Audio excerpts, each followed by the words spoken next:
Hello, senpai. How you doing today, cutie?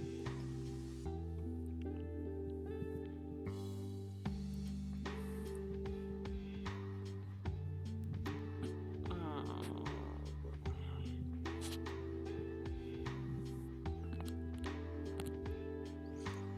I think you're both.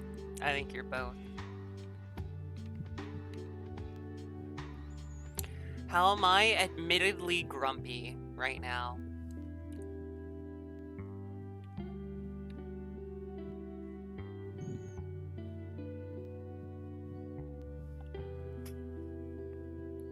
Yes.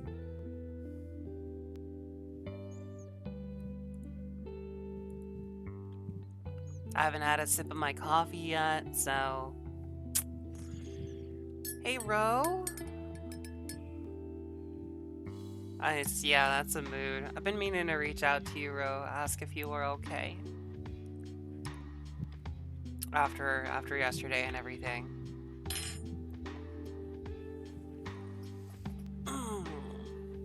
Okay, I think I'm finally set up enough-ish.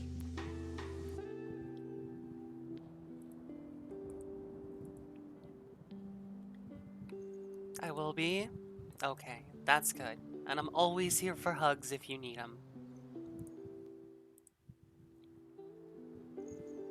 Okay. Turn this down just a tad.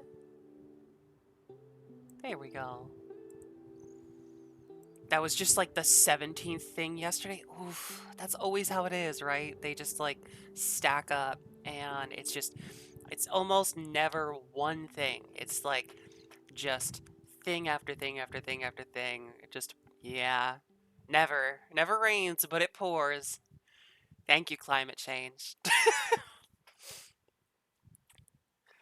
Oh, it all happens at once. Well, even if it doesn't actually happen at once, sometimes it feels like it happens all at once, even if it doesn't actually. That happens to me a lot, where like I can handle a whole bunch of things, and then I don't really notice how much they're bothering me until I hit like a criticality point. But yeah. Also, please let me know if anything with my microphone is off right now. I had to switch back to using my headset mic because I was having a lot of issues with with my stand mic this morning. Sounds good for the moment? That's good. But yeah, senpai, I figured out why I was so quiet last night. It's just something is up with the mic where it does not want to it does not want to hear me. Like, y'all were like, oh, Saris, you're so quiet while you're streaming locally and talking in Discord. And I was like, I don't understand why. But it's not, Discord's not OBS, so I don't have like a constant volume bar um, on my thing to be able to tell me how relatively loud I'm speaking or I sound. So I just didn't know. And it wasn't until I turned on my OBS this morning that I realized, oh, this microphone's really not hearing me at all. Like, if I turned up the gain, it could hear the white noise from our air filter better than it could hear me. Like, I just...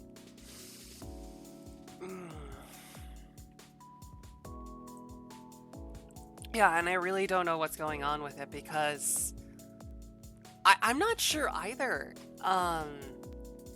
It possibly I didn't get a chance to try out different wires. I can say that like I know my computer has a couple of, I guess, high power versus low power USB ports, and I tried every single one of them on my computer.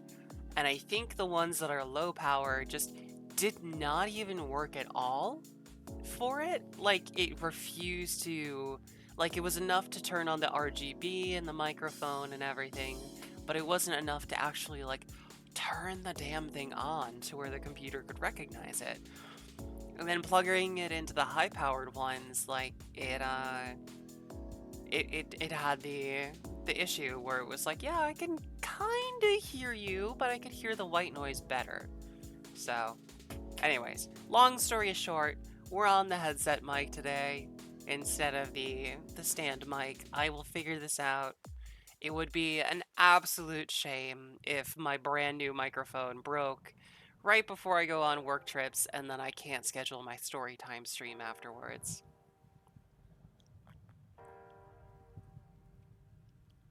An absolute shame. Oh my goodness. Oh, the coffee tastes so good. First sip. First sip of the morning. Ah, caramel apple cream coffee. Oof. Aw, thank you for the head pats, Velvet.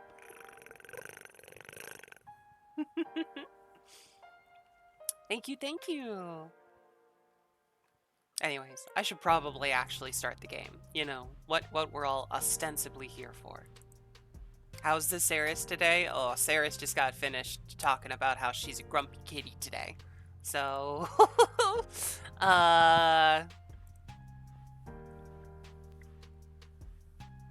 yeah, audio issues, basically. Let's see.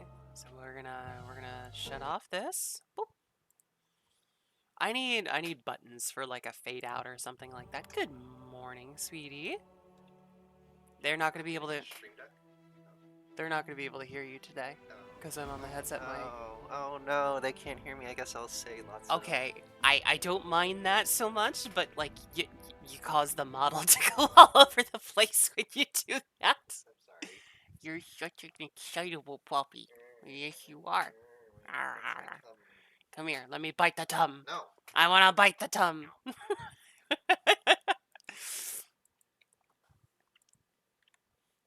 Okay. Oh, that's right. I should probably turn on the game capture. Oh, fantastic. It still remembers that the last game we played was this. Fantastic. Alright. Where in the world are we? I believe the last time that we left off in Pathfinder, I was going on these very weird dates with a demon, and Balkuzi was like, just shut up and kill her! Oh. We have engorged the Seelie. He is now combat ready. Seelie, use rollout!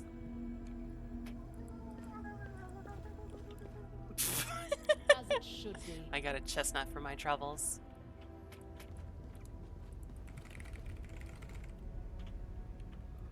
Oh, hello, I have been summoned. Yes, yes. I wanted a partner today because I am Grumpy Kitty. So we brought you in here by default, Seelie. And because they asked oh so very nicely, I will do it again. If you too would like a stream pet like Seelie, wonderfully made by my spouse, Faxanitus, please reach out to them. Smooth ass plug. As I take another sip of coffee.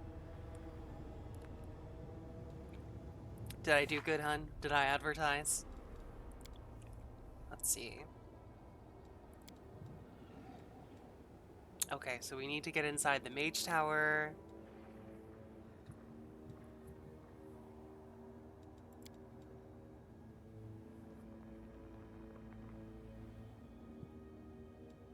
And I think we're going back to...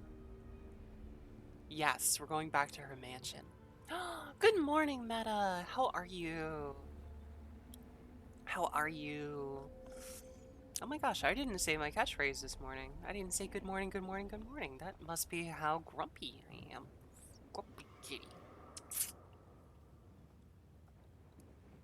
One thing I don't like about using the headset mic versus stand mic, I can't take off my glasses without like running my hand right right along the side of the headset mic.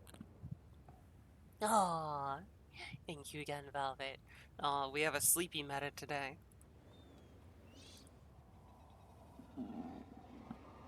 Okay. So, yes, so we're headed back to the Rapture of Rupture. Give me my standard peeps.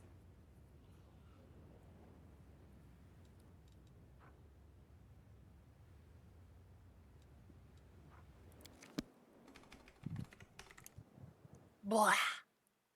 That's right. That's right, Sealy. Blah. Ugh. Ugh. Ooh. That was my attempt at doing the Minecraft pain sound.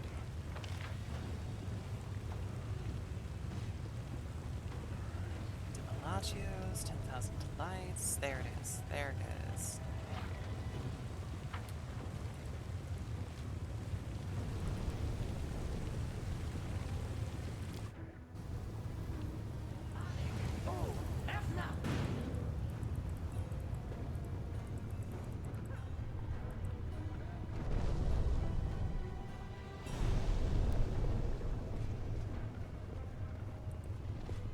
Just walk by and see citizens talking about months. No, have mercy. And my first thing that comes to mind is very unsavory.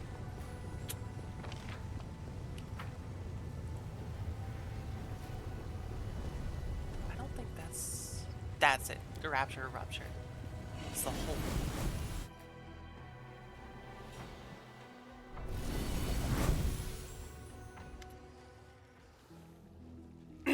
All right. Alexia's demeanor has changed since the last time you saw her. She looks at you with a mixture of boredom and irritation. When she greets you, her friendliness is no longer seems genuine, but forced and insincere. Here is our long-awaited guest. The performance is about to begin, and there's so much new talent here today. I wonder if any of them will entertain me. So your party is in Super Ultra Hell Abyss now? Yes. Yeah, we've been for a while. We're actually working our way on climbing out.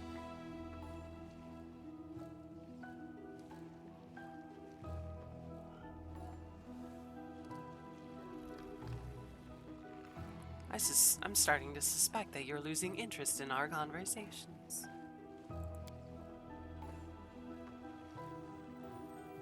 Alexia throws you a withering glance and mutters something under her breath before she answers.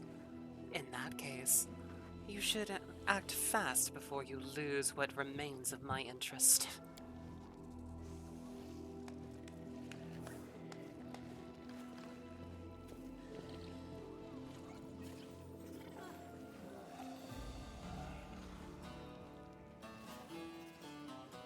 I don't see an instrument in his hands. It looks like he's playing an invisible banjo. Alexia claps her hands imperiously, and one of the performers begins to sing a heartfelt ballad in a deep, velvety voice.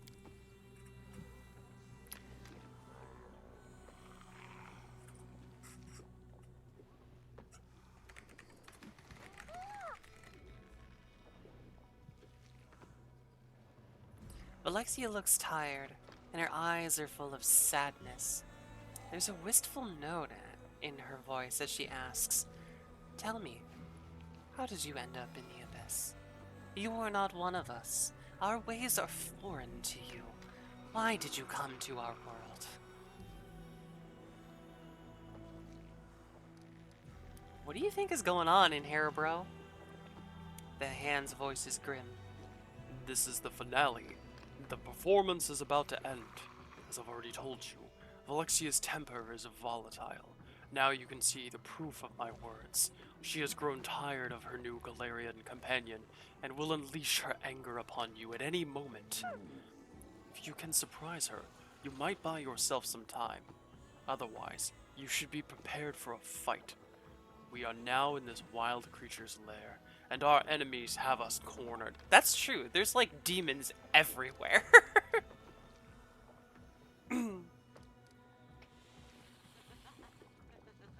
Hydrate. Thank you, noob.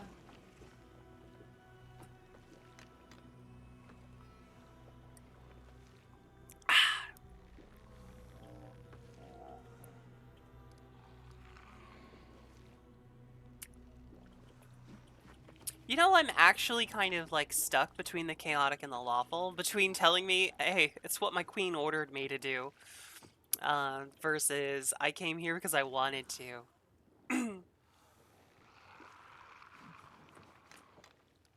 I don't know. Maybe we're about to have a different kind of show, noob. Um.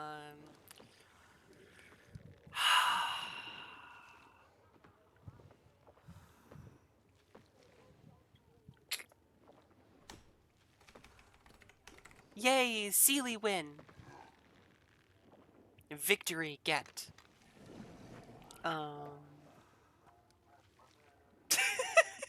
My girlfriend just mewed the.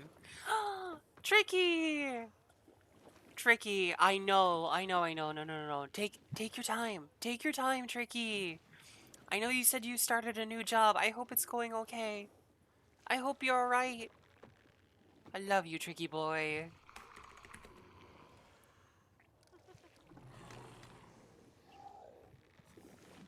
You know what? We'll be lawful.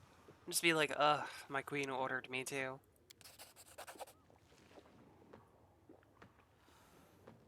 Oops. Oops. She's irritated. Do you always follow your queen's orders?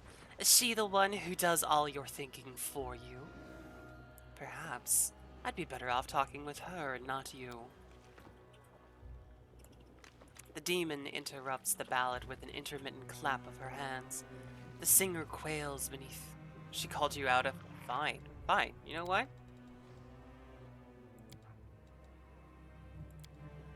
Fine. We won't go back and bore her. Screw you guys. I do not simp for the gilf. I wish there was like a sarcastic response. Like, I'm here because my queen basically trapped me in here and, like, forced me at sword point. I feel like she'd be pretty entertained by that.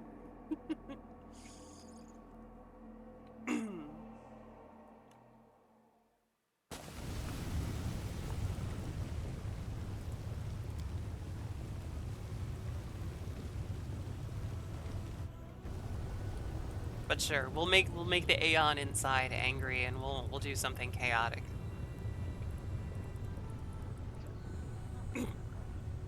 I just figured that, like, every other Galarian that's in the Abyss is either here because they were captured or because they wanted to, quote unquote. You know? So I thought, oh, maybe if I'm here on the orders of my queen, she'd be like, oh, damn, okay. And you actually did it? Ugh. Hello, Queenie!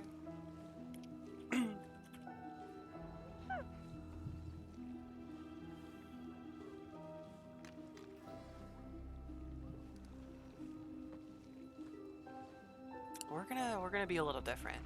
Who knows what will happen between us tonight?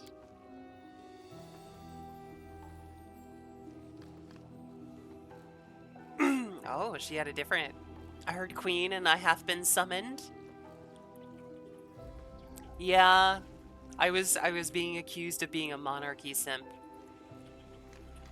The demon glares at you indignantly. I hope you are not suggesting anything improper. I'm not sure what you're trying to insinuate, but I would advise you not to be insolent with me.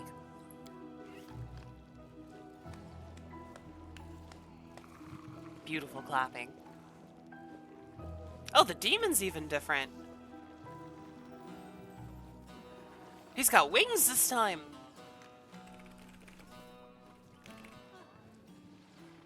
Technically, he has 6. If you're looking, it's 1 in each hand, and they have 6 hands. Also, this guy now has wings, so obviously he had a Red Bull between our last save and this one.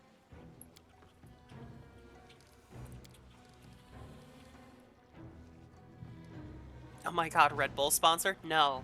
No. No. No. I don't like Red Bull. It tastes like piss. Blech. I'd much prefer Ghosts. Ghosts are probably my energy drink of go-to. All right. So we're trying to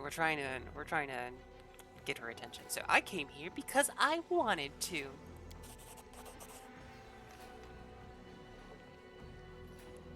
What the fuck, man? Okay, no, now I'm curious. Now I'm curious. Is there any response that she would take?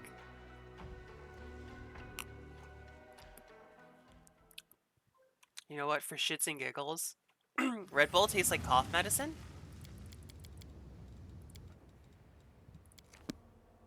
It's been forever since I've had one. I think I've only had one like as soon as back in high school, and now I feel old.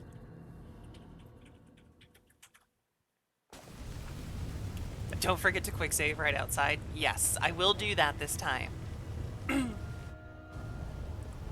So we don't have to keep...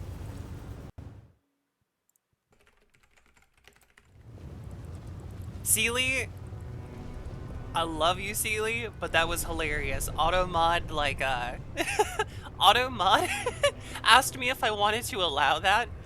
I know you're saying NRG drink, but, Automod was like, hey, are you sure this isn't a slur?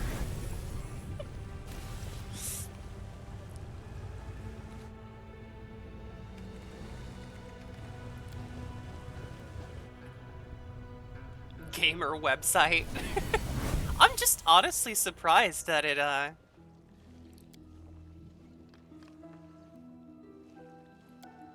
yeah, okay, so no matter what I choose in the beginning, she's gonna be resentful. Hello, Nether. Hello, Vintastic Vin. Good morning to both of you. How are y'all? Oh, this guy's going at it. He's like rocking out, man. Okay. All right. Automad, bad word. Sealy said a bad word. Sealy's getting canceled. Sealy's getting canceled. Bye, Sealy. I'm canceling you.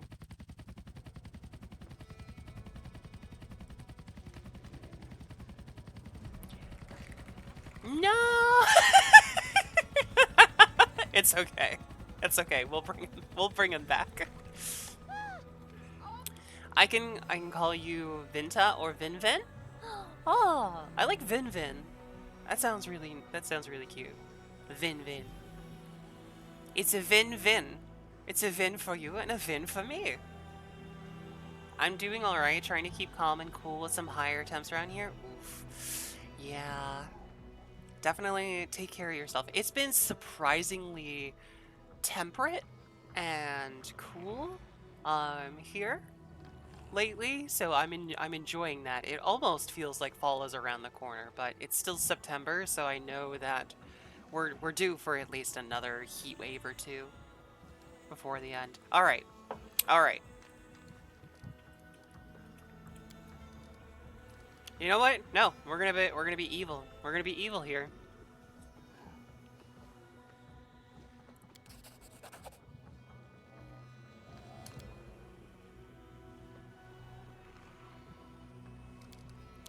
Really? Really? Really? None of them? None of them. I think I'd just bore her. I think there's no situation in which we don't bore her. Tomorrow is worse? No. What? No. Ugh. Stay inside. Stay inside. Stay cool. Stay hydrated. Keep a fan on if you don't have AC. Even if it's hot air. Actually, no, that's a lie. Blowing hot air actually can be more dangerous to you.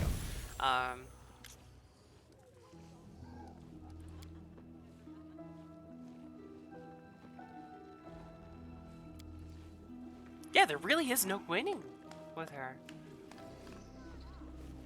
Oh no, we lost our wings. We're no longer sponsored by Red Bull.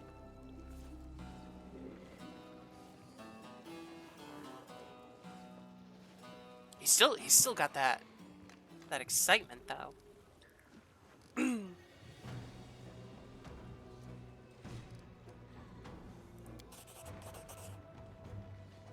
Oh, fucking hell yes, finally.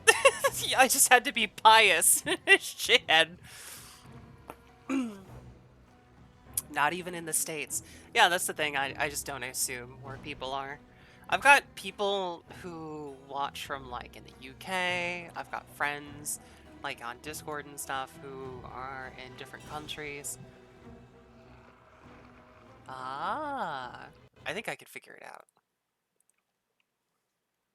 There we go. A small, tired smile appears on Valexia's lips. What heroic self-sacrifice, and so much pathos. You are still so young. The demon interrupts the ballad with an impatient clap of her hands. The singer quails beneath her imperious gaze and hurries away. Another performer steps forward, dressed as a jester. I am the Nether.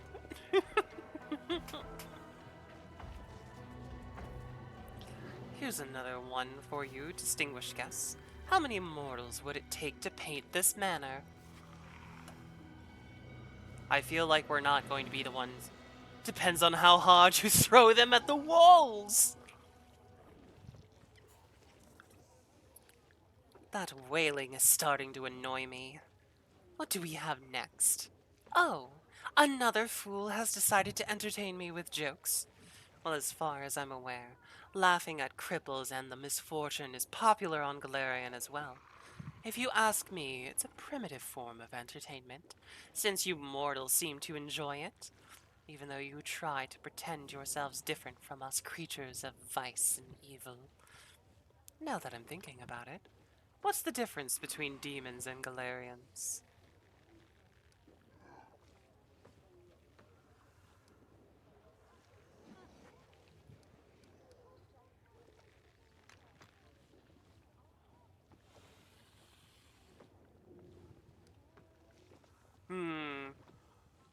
She liked our good answer from before.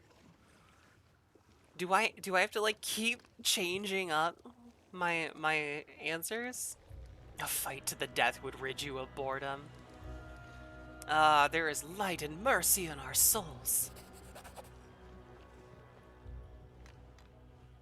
That's enough. All this righteousness makes me sick.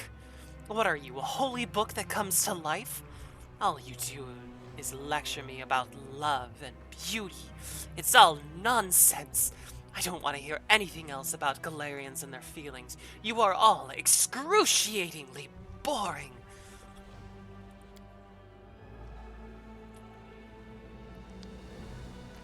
Valexia snaps her fingers in irritation, and magic sparks fly from her fingertips. The performers who were unlucky enough to provide the evening's entertainment begin to scream with pain. Their bodies change shape, density, and color. In a matter of moments, they've completely been transformed into a set of whimsically decorated furniture. The pieces of furniture creak sadly, as if lamenting their bitter fate.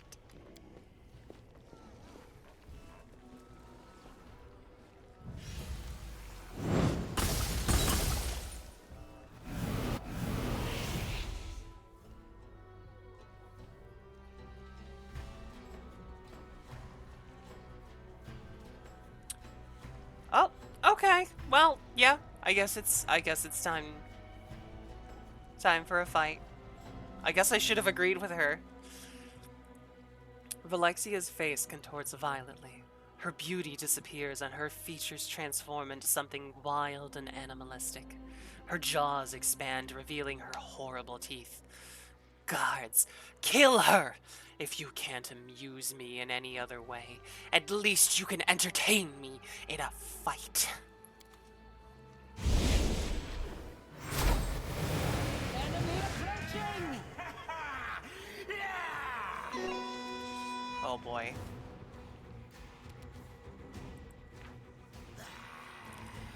Shield, Mind Blank, Inspire Courage, Echolocation, Mage Armor, False Life. God, she's got a high AC. Oh, I was not prepared for this.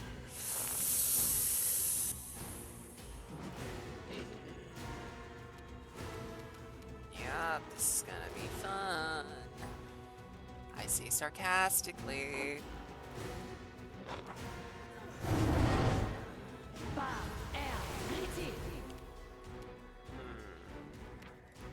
Don't yell at me, chat. I'm really curious if there's a way to avoid this. I worked very hard to entertain her. Also, I just kind of want to make Balkuzi mad by not fighting her if I can help it. This is one of the only times I am actively save scumming to avoid an outcome, alright?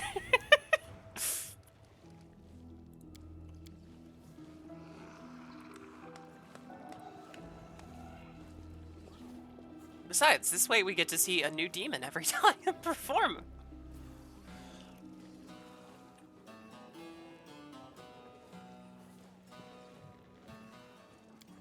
Okay. Hand of the Inheritor. Okay, she likes my self-sacrifice. She likes the good. She likes the good. And then she's not gonna like the good.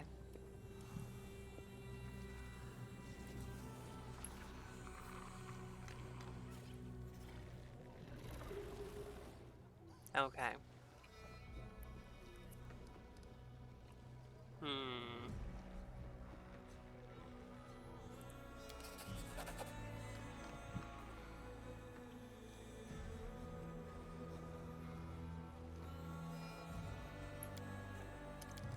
Is she still mad? Like, that wasn't as mad of a response. Oh! Oh, we made it through the next one. Oh, I'm sorry, I didn't read it out.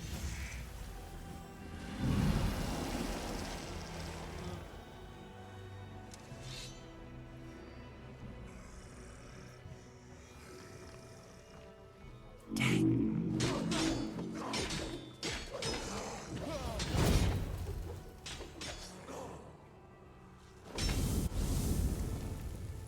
Alexia rolls her eyes in exasperation, and her voice is unpleasantly shrill. Deep down, I'm beginning to wonder if you're worth my time. Why should I desire your company? What more do you have to offer?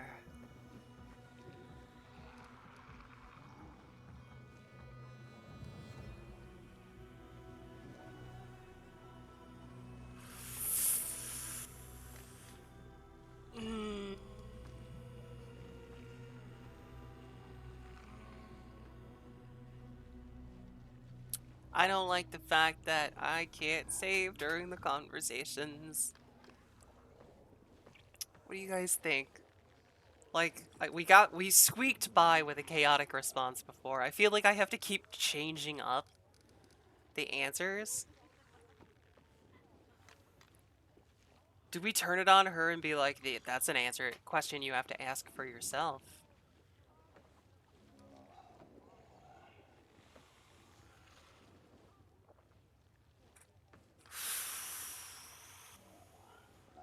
Alright, let's see. Uh-oh. Yep, alright. Damn it. She did not like that. She does not like being told what to do.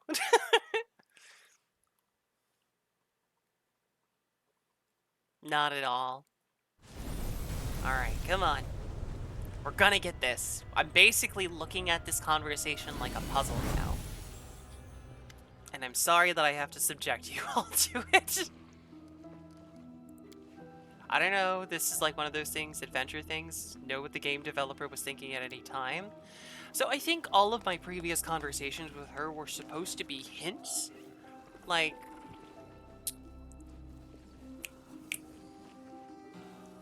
I paid attention, she was pretty interested, and I may have done it by accident without noticing it, but you keep,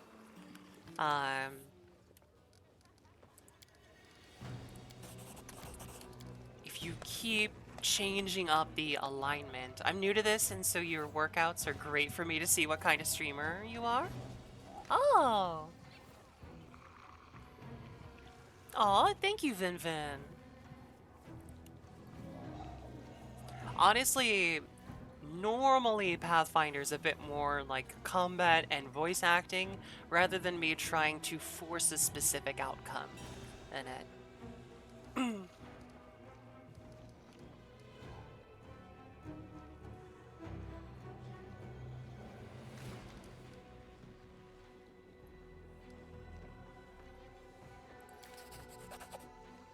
This time we're gonna answer lawfully.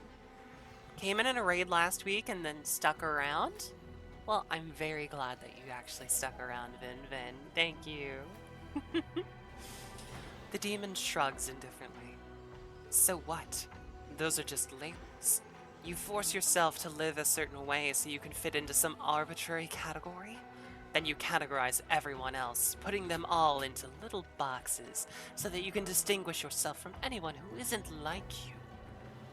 Then you do it again and again, dividing the world into little boxes that grow smaller each time. That is the very definition of chaos. Chaos is the lack of uniformity. There is plenty of chaos on Galarian.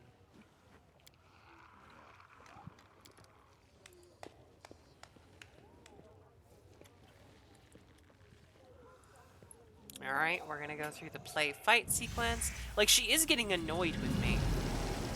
And I wonder if the solution is to just straight up attack her?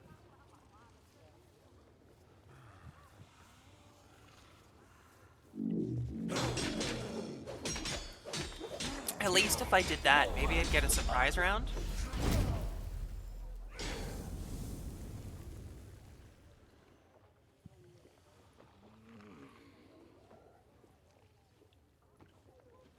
Why should I desire your company?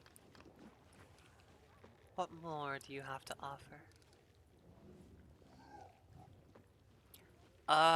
We're gonna see if being evil saves me here. Because I will rise to great heights. It is in your best interest to be friends with me. If looks could kill, Valexia's arrogant smirk could certainly inflict a mortal wound to anyone's self-esteem. Don't flatter yourself, Galarian. Your short, meaningless life and your stupid, painful death will go unnoticed in both Alessandra and the Abyss. The millennia will erase your name from history and all traces of you will turn to dust. Fuck.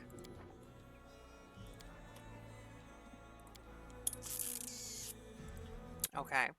Just so I don't keep subjecting you all to this over and over. Rapture of Rupture. I'm only doing this because sometimes she's in a foul mood. Emperor.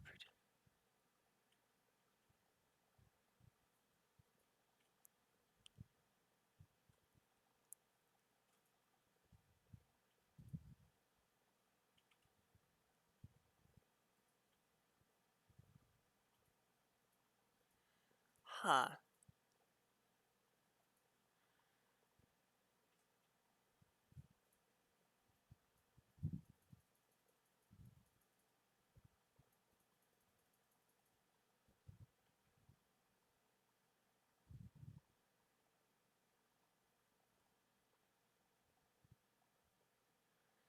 That is...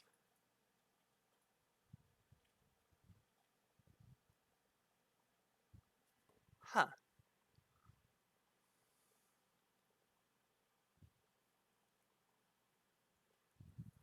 Maybe? Yeah. Hold on.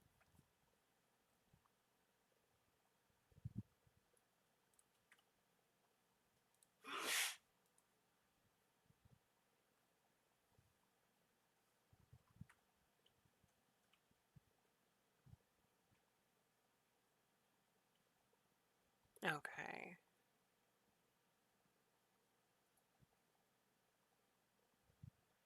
Try to remember what options you took earlier and take the opposite ones. Fucking hell, man.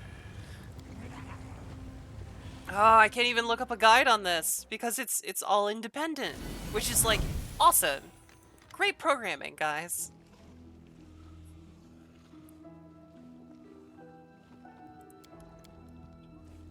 Alright, we're gonna be honest.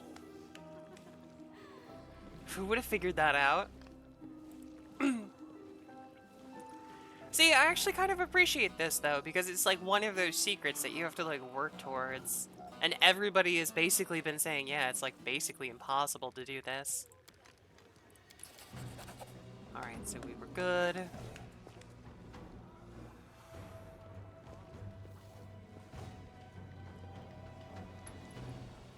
Okay.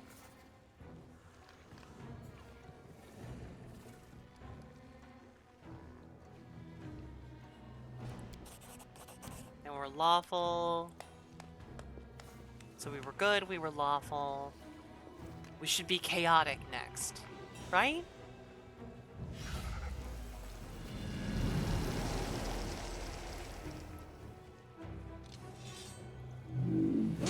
Okay, they're gonna fight.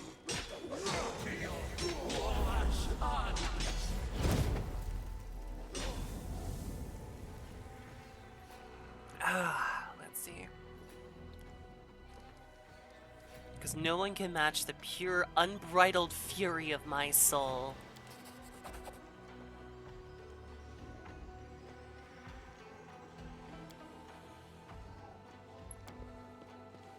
Okay, so they're gonna turn into furniture. I have to see, did she like...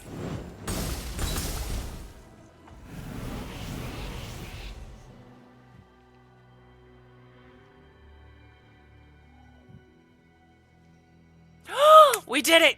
We fucking did it! Valexia is clearly tired of you, and the polite words she forces out from between her clenched teeth do a poor job of hiding her frustration. I must admit that our time together has brought me a certain degree of amusement. However, I do not intend for us to meet again. I ask that you take this humble gift as a sign of my affection and in fond memory of the pleasure our conversations used to provide.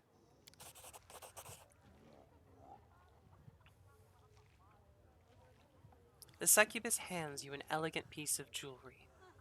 This is one of my latest creations. It has an intelligent mind of its own. It's certainly far more clever and sophisticated than many living creatures. I know.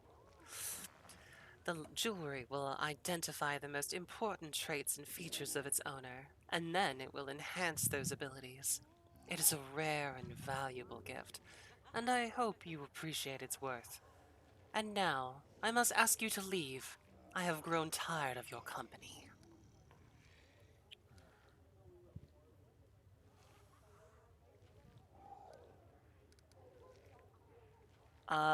Did you do anything to Finian? Valexia's eyes narrow as she examines Finian. Do you really think I would release such a poor craftsmanship into the world? Words failed me. However, I have seen work like this before. It was done by an incompetent, untalented individual who called himself Bladesmith. He showered me with compliments and asked to be my apprentice, but in truth, he just wanted to learn my secrets. Needless to say, I refused him in no uncertain terms. But let's see what he managed to learn on his own. It looks like he lacked the skills to copy my transformation spells, and he clearly had no idea what he was doing. This is disgustingly crude work. The soul didn't fill the shape completely, and part of it is still lost somewhere. To tell you more, I'll need to disassemble this sample. Don't even think about it. You demons are always looking for a reason to start dismembering people. If we were here to fight instead of talk, I'd be more than a match for you, sweetheart. You'd have a tough time taking me down. How abominable! Its mind seems flawed too. The bladesmith should have called him the bungler, because that would have been more accurate. Just look at this. It was clearly incapable of selecting the right kind of soul and transforming it properly. What a waste of material. Thank you for your time. I've enjoyed it. Now I must leave before we attack each other. Alexia looks at you with barely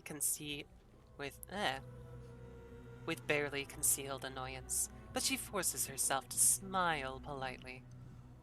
Our dates were unforgettable, and now I ask that you leave as soon as possible.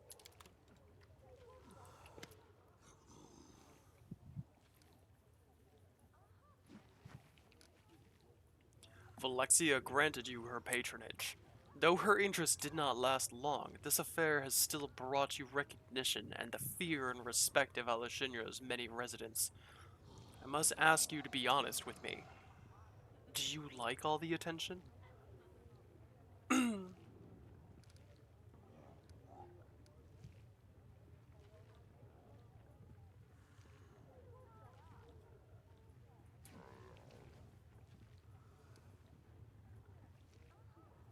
Even if Naticula herself showers me with treasure, my vows will remain unchanged. Yeah, gold's not the way to get to my heart.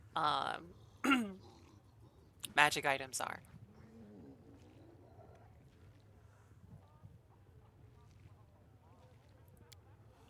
I believe you, champion, and I do not blame you. Oh, if only we had legions behind us and the full support of the goddess. In all her might, we could have destroyed this city and rooted out its many sins. But that is not our mission, and we must adhere to the laws that govern this place.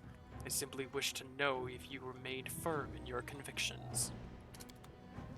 Yeah? Yeah, As I'm it good, should man. be. All I know is that somewhere Balkuzi is screaming. Yes! That is the number one reason as to why we did it this way. Just to piss off Balkuzi.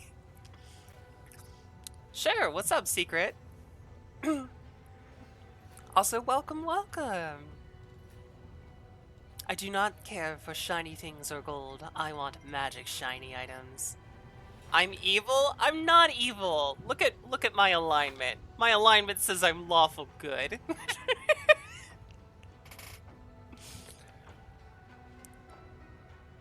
Although one could certainly make the case that lawful in this game is evil. But yeah, Secret, whatever your question is, feel free to ask.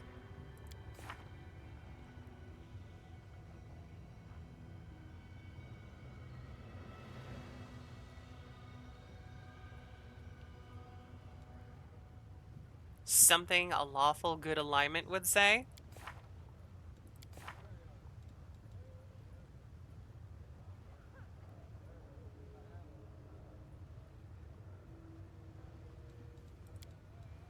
Okay, now we just need to go to that tower and make friends with the last person.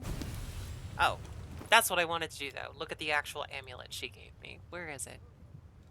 Where is it? Holy shit!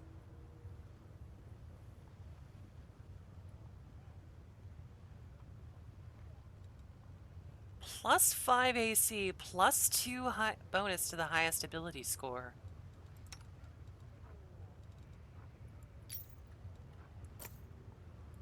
Totally not showering my wannabe wife in gifts. No, that wouldn't be me. Not at all.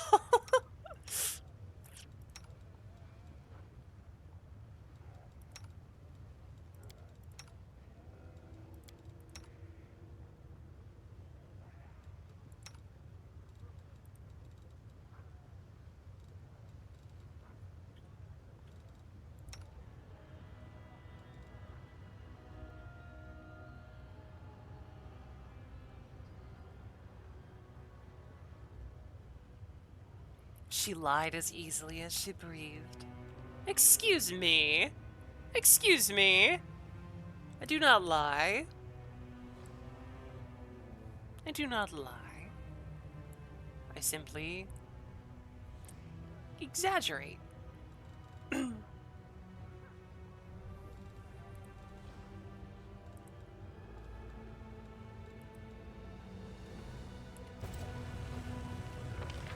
Alright, where is this tower?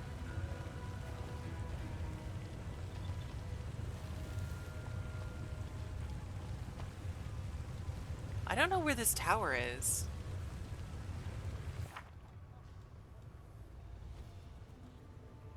Here's a good reason to know about an arranging crystals used to obtain them.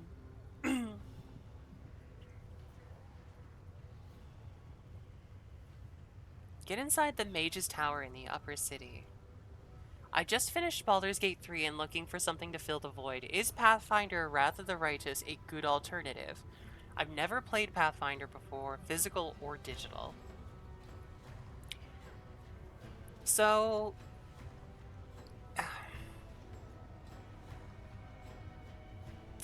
I would say yes, but do not go in expecting it to be a one-to-one thing. For starters, you know, it's not as modern as Baldur's Gate 3 is in the fact that, like, you're still moving around like this. You know, you don't have your exact lines. The characters are 3D, but they're not as high fidelity as the other ones. The voice acting is top-notch and top quality, but it's not all the time. But I think the writing is really what carries this game. So I will say if you enjoyed the writing of Baldur's Gate 3 and the story and interacting with the world, yes, this is a fantastic game.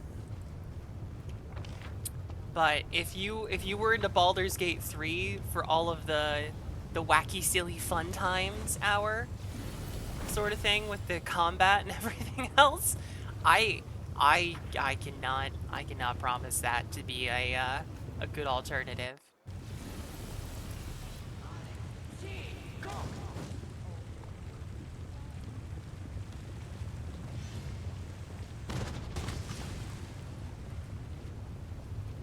Okay, this is the abandoned mansion, right? Yes, yes. I'll go ahead.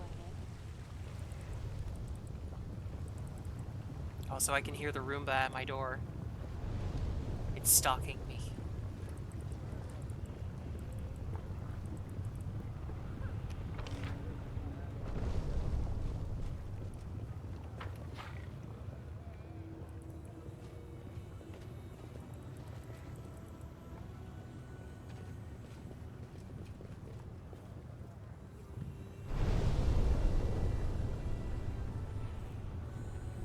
It's coming for my feet. Well, thankfully the door is closed this time, so it can't. I care more about story than combat, so it should be a good fit. Would highly recommend, then.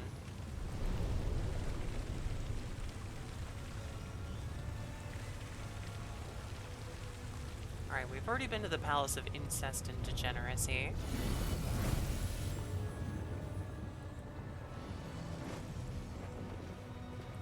Oh, is this it? That's right, I needed a key for here, I forgot.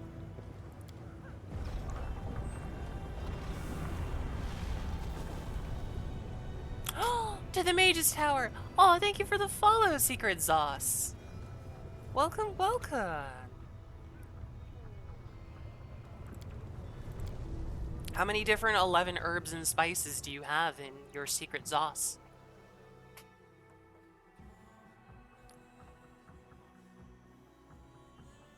Thanks for the following. Yes. Oh, by the way, Sealy, you can come back. You can come back now. We're uncanceling Sealy.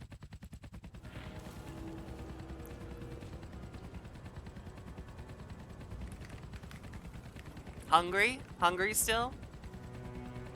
Feed the seal. This inscription is written in an anarchic elven script. You recognize the word stranger's home. I see you, and I implore Callistria. It appears to be some kind of protective spell against thieves, but it has lost its power over the years.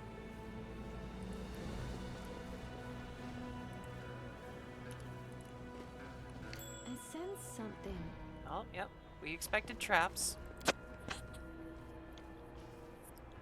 The wreckage of what once was a magic golem.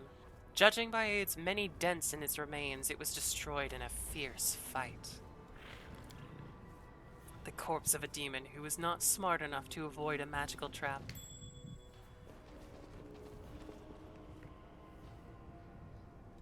Alright, Arusha baby. Please disarm the traps. I'm glad I was useful There to we you. go. Something's Sealy. not right here. Removing my chest plate? You just want me to show off for the new people, don't you? Okay, there we go. Either that or you just want me to be more agile and nimble.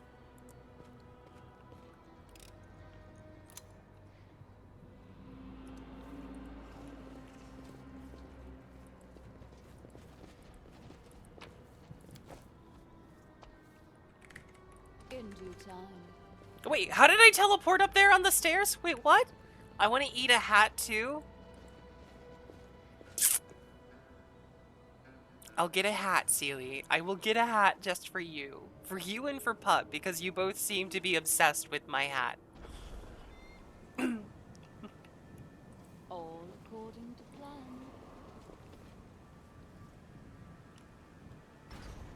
Oh, good. An adamantium golem. Fun. Spell immunity, negative and positive energy. Oh, okay. Alright. Well, we're getting a hat one way or another. Dumb cat box hat. There we go. Ooh, cardboard. Delicious, delicious cardboard.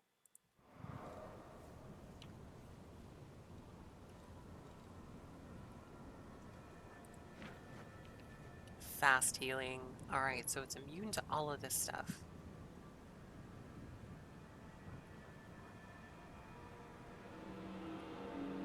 Honestly, it's just we have to hit it really, really, really hard.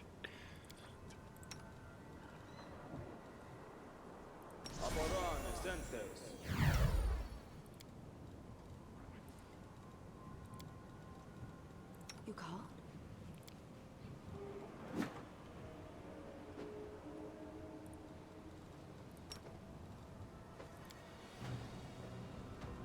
Alright, let's see here.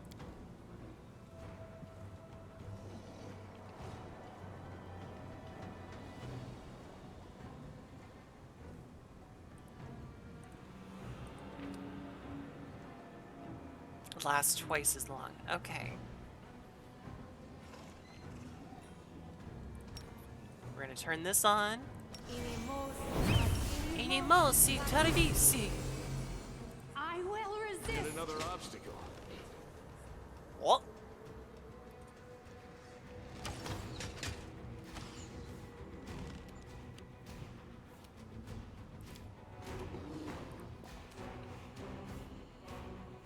Alright, on. Turn that off. You've crossed the wrong mongrel. Shit.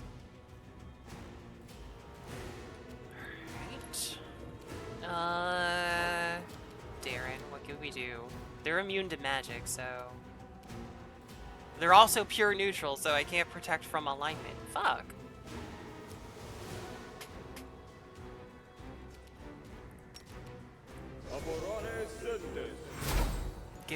Give her heroism. That's what we'll end up doing.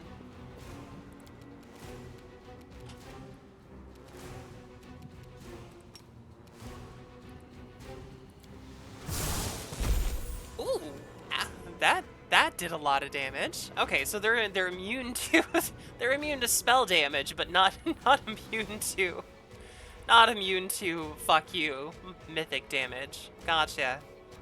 Gotcha.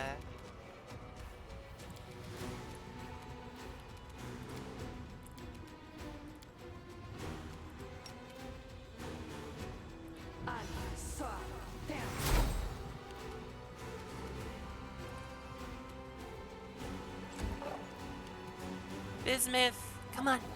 Come here, Bismuth boy. Perception check failed. Oh, I don't like that. I don't like it when I fail perception checks.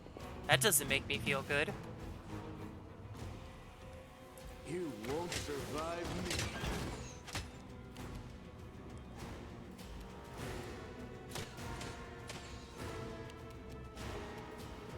Prepare yourself.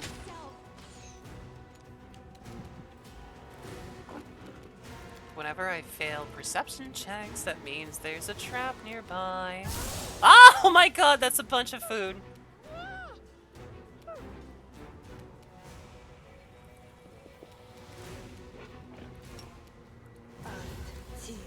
Go. Immune. Okay.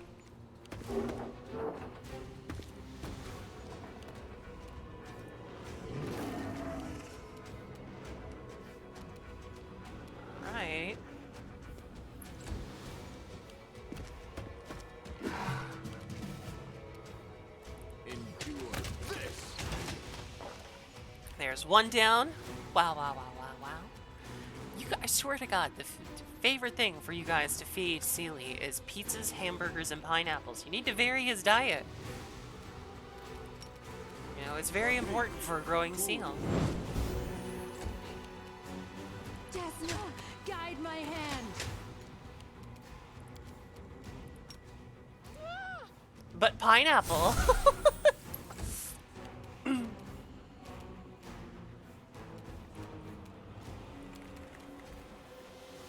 Hat too.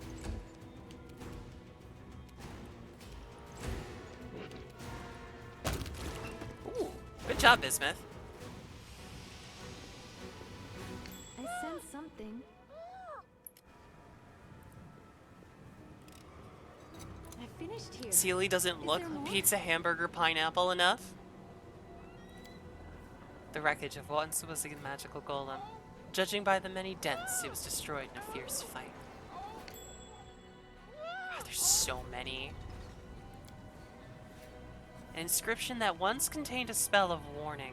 When an intruder appeared, it would let out a chilling howl to raise the alarm. Fortunately, the enchantment has worn off with the passage of time, so your ears have been spared. Today on Seal with Diabetes? Will prove my worth.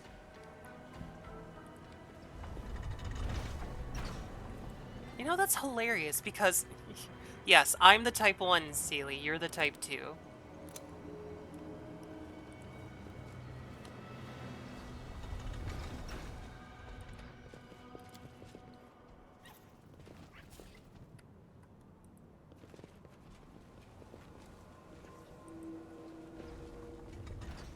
I'll go ahead. By the way, what is Hat up to these days? Well, like my old Hat? It's chillin', you know. Also, I ate Hat. Does that mean I should take my hat off, Sealy?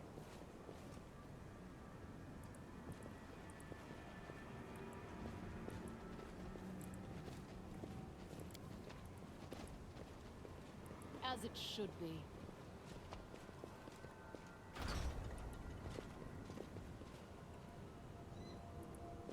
Can't hide from me. The struggles never cease. Okay, I'm come trusting on, you. Arushale. Something is not right here. Please, allow me. I finished here. Is there more? Okay, go round and around. Oh my God, there's so I'm glad many I was useful traps. to you. All this lovely experience. I finished here. Is there more?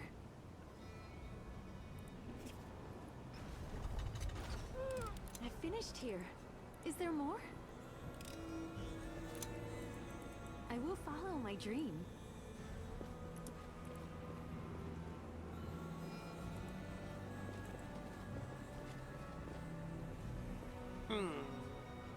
I fear for the acidic levels of pineapple. That's what I'm saying! You guys need to... You guys need to be better for Sealy. What did that do? We lit it. We lit the candle. Wait. What if everybody gets on here?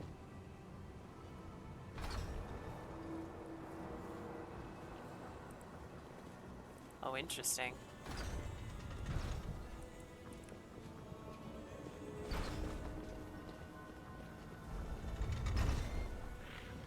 Huh.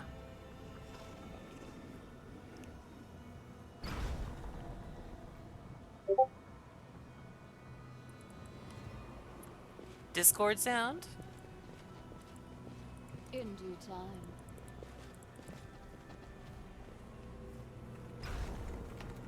And then if we did this...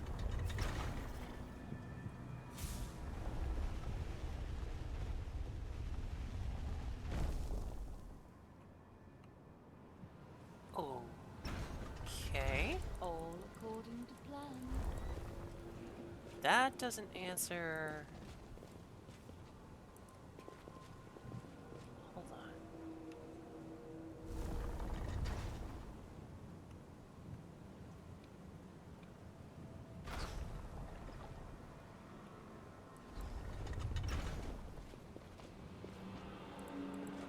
won't go up on my own. I'll go ahead. So how do we do this?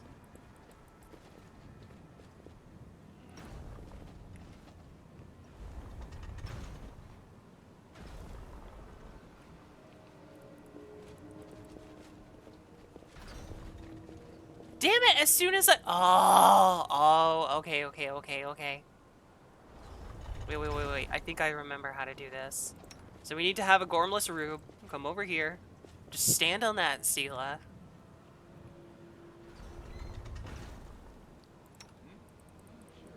And we're gonna have another Gormless Rube come over here. Lon.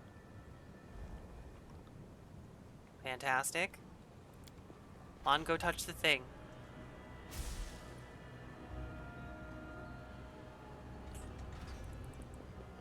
Thank you, Lon. Okay, so we got that one. I believe that's where we came in. Yes. Sealy was made by my lovely spouse, Faxanidus, not Flaxanidus. You're not a crop. You're not a crop. We're gonna shout out Fax. Because not only did Fax make Sealy, Fax made my model as well. So they are a lovely, lovely cat NB.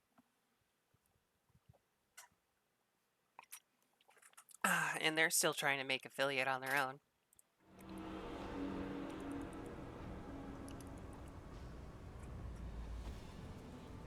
Okay. I always say Faxanatus? Faxanatus. Technically, the way that you say it is Fazanatus.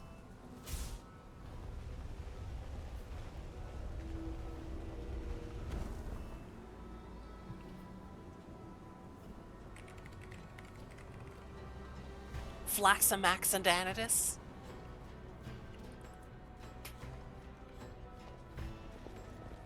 Oh, that's to upstairs. Okay, well, I don't want to go upstairs. I want to solve the puzzle!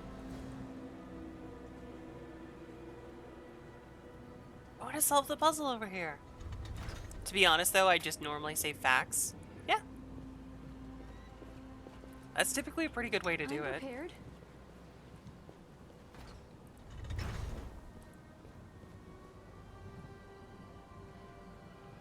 Okay.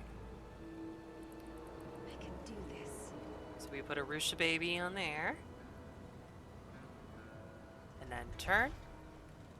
We're going to take Lon. Tread lightly. Lon, we're going to put you over there. Time's not waiting. Actually, Lon, we're going to keep Are you... we in trouble yet? We're going to take you. Mobility, Thanks, please. Lan. You're so awesome, Lan. Oh, hell yeah. Look at all that gold. Spirit trackers.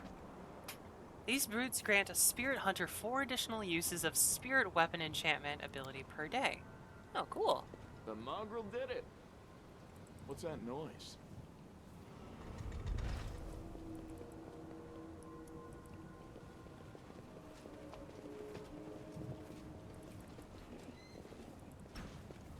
Oh, I'm very glad that the game did not soft lock me there. By, like, knocking my characters off with the mechanical thing. Okay, before we go upstairs, let's quick save.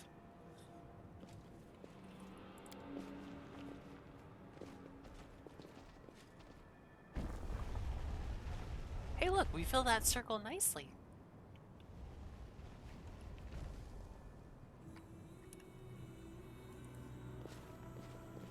I sense something.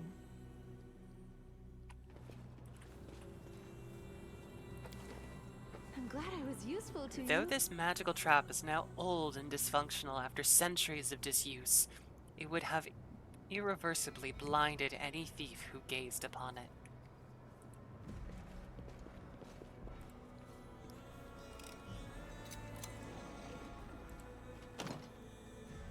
You see a sturdy door set in a stone arch in the middle of the room. The location seems rather odd, to put it mildly. Attached to the door is a tiny metal bell with a braided pull. Oh, we're gonna examine the shit out of that door. You see spells enshrouding the door and bell. Judging by the nature of the spells, they belong to the conjuration school.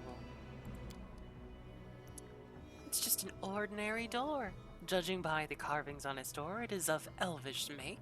The bell also appears to be quite unremarkable, though the bell pull is covered in an ornate pattern.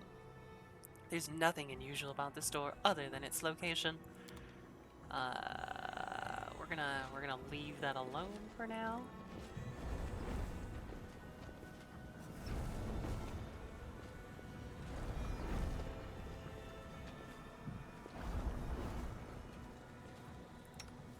I'll see to your request. Okay, You call? Each step is a new journey. go loot it. Headband of rigorous training. Actually, I think Lon has that ability. Hey, I already have one of those.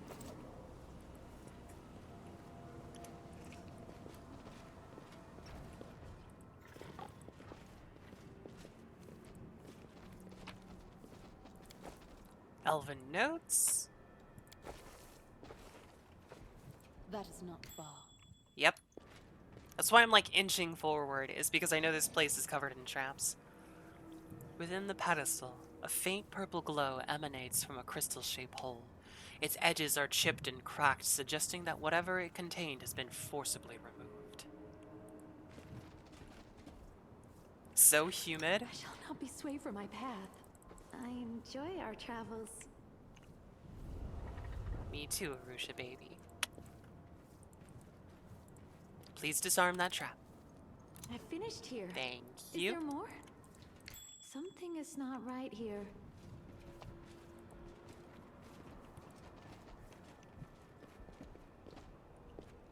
Oh, that's a big trap. Okay. In due time.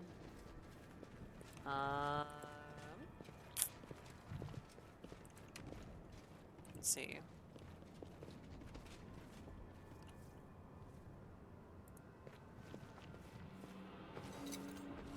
I finished here. All right. Is there more? Another trap done. I'll give this for traps. They're good experience.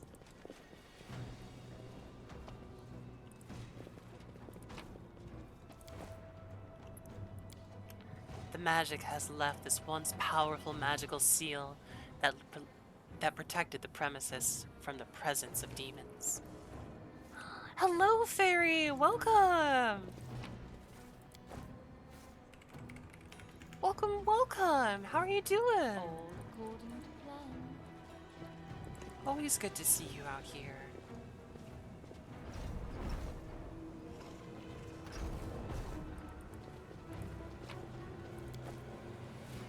Lethal Conductor.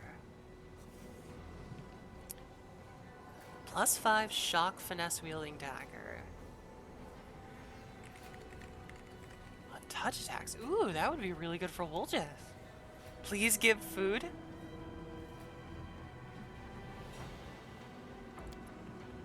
I'll go ahead. Well, it looks like I have no choice but to take this door. So we're gonna save right beforehand. Double Western bacon? Hell yeah.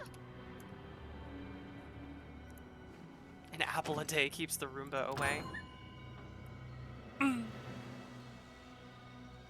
The door swings open and an ephemeral form appears in the opening. It looks like a soap bubble, and oh my god, I'm being covered in pieces and pineapples. On the other side of the door, you can make out a hazy interior of a small, trinket-filled room. The typical ambiance of a Galarian inn.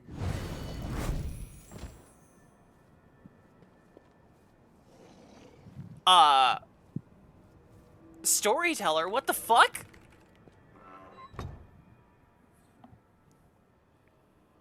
Clutching the door handle, a skinny figure falls through the soap bubble. The bubble contracts, then pops, dissolving into thin air. The door slams shut, cautiously touching the stone floor. The unexpected guest rises slowly from his feet. It seems that the storyteller, for it is undoubtedly him, is quite surprised. Okay, so I kind of figured this out when we were reading through his notes, but I suspect, and I really hope the game confirms it here, so spoilers for anybody who hasn't played this game, real quick. I suspect that the storyteller is the mage that helped Niticular out. Oh my god, wait, the fried chicken gives you an actual bucket, Sealy? Are we sponsored by KFC now?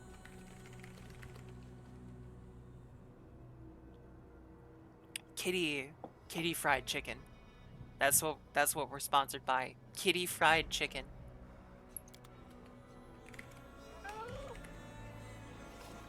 Hi, storyteller. The storyteller's head swivels around in bewilderment, his hands reaching out to examine everything around him. Where am I? How did I get here? Who's there? I remember the sound of that breathing. Viola, is that you? Thank the gods it is you. Where are we? And if you don't mind me asking, what brought you here? Thank you for the hydrate, Vin Vin.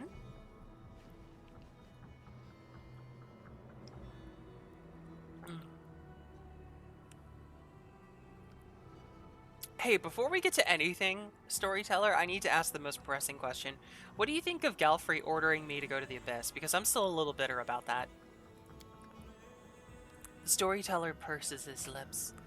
I am not a politician or a military leader, but I've seen all sorts in my life.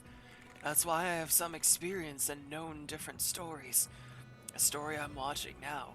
It did not strike a chord with everyone. There are many in Dresden who are saddened by your departure for the Abyss. The Microsoft error. Thank you, Fairy. Be sure to order a KFC bucket 6 months before Xmas, or your flamility will go hungry. Okay, all right. Well, it's like 3 months in advance. Should I order our KFC now, Sealy, for Christmas? There are even some among them who say, though in whisper, that Galfrey was envious of her commander's glory and was in a hurry to be rid of her. But most do not think this. The majority praises the queen and expects her to lead them to new victories over the demons. It is quite possible that she will succeed. Right now, as far as I know, Galfrey is actively preparing for an advance to the west, into the heart of the world wound. How'd you get here? The storyteller listens intently to the sounds coming from the city. A good question. Judging by the demon speech I hear, we are in the Abyss, correct? Then I suppose that I was brought here by a portal. It was most likely activated by you.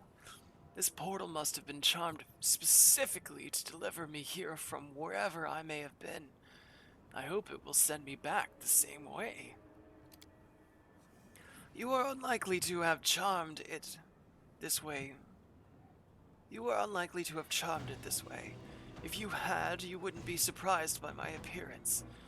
This means that the spell was cast in the past. In my past. The one I'm looking for. I have to admit, this finding is quite intriguing and perplexing. But this place where we are, it's a tower, isn't it? Yes, I'm right. A tower. Why did you need this portal? Thanks to you, I now remember that in the past I was the court mage of the Lady in Shadow. It was probably then I created this portal to conveniently travel from the Abyss to Galarion. Called it. Called it. I came here looking for information about a certain purple crystal, but I found you. The storyteller nods with understanding. You were looking for the heart of the tower. Yes, I studied its capabilities here in Alushinra. You must have seen the socket it was placed in. Unfortunately, the details of my research are hidden from me by the gloom of oblivion. I mean, shouldn't we be a little bit more pissed at this guy? If he's the one who, like, uncovered the secrets of the Narandrian crystals for the demons, shouldn't we be pissed?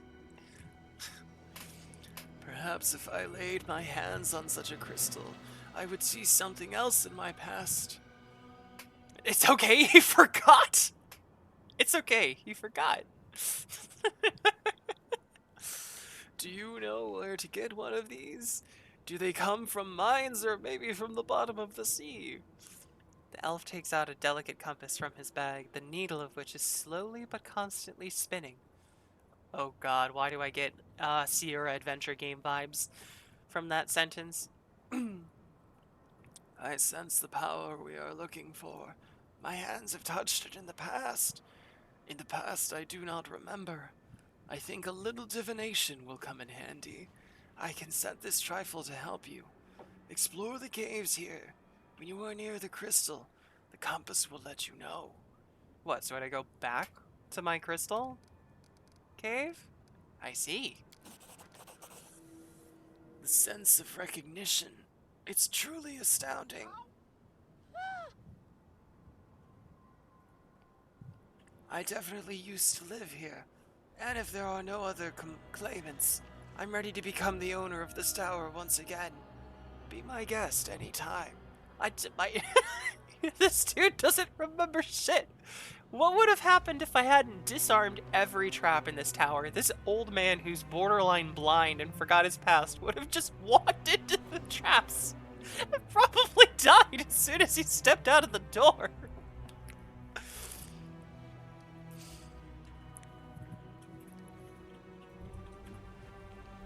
It's okay, he has plot armor.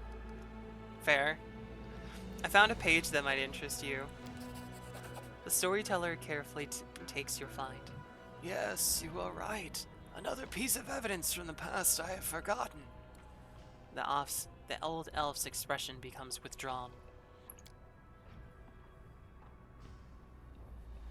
Thank you. If you find more pages like this, please bring them back to me. Maybe by putting them together, I will be able to lift the veil on the mystery surrounding my story. How's Galfrey? How's our Gilf? It is impossible. It is impossible to tell by the storyteller's face whether or not he's surprised by your question. She's acting in a manner befitting the queen standing at the head of the Crusades. As for her spirit, that I do not know. But I could ask her on your behalf if you'd like. Please do. Then I will.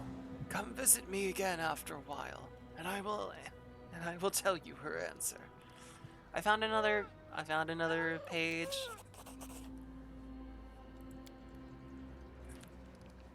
Do you know what I miss in the abyss? I don't, but I want to say it. The storyteller sounds surprised. The golem? How surprising. Well, I can help you with that. No living creature other than me can pass through this portal, but a golem isn't alive. Please allow me to bring your prestidigitator here. I need to lose weight as Seely does. Do you want me to lift you also up by a helicopter rescue and take you to a Black Ops site where we just put you on a treadmill forever? I have to go. I suspect it's difficult for you to carry out your missions surrounded by enemies. I would like to help. Unfortunately, I will not be able to bring your allies or reinforcements through this portal. Supplies, however. When I return to Galarion, I will buy some travel necessities. If you need anything, just ring this bell, and I will deliver them for you. Cool, man. As it should be. Just breathing and getting in shape. We all wish we could slim down as fast as Seely.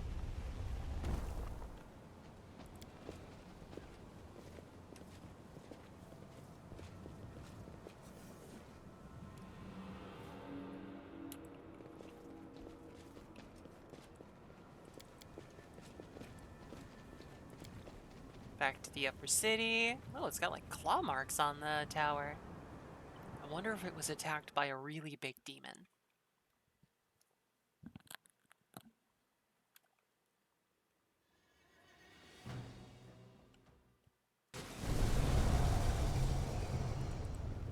Okay, so with that, we should be able to go back to the Nexus.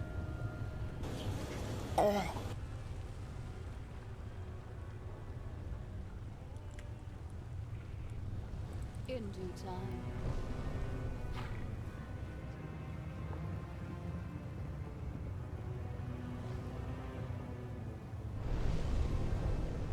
Go back to the Nexus. Get the crystal.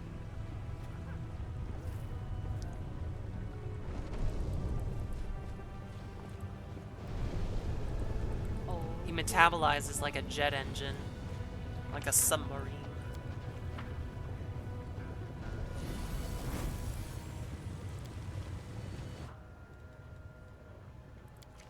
Art of making friends.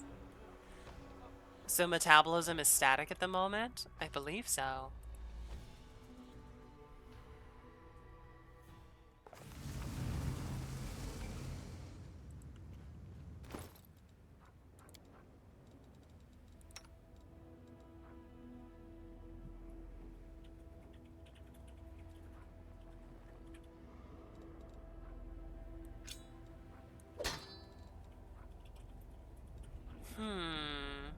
Let's see.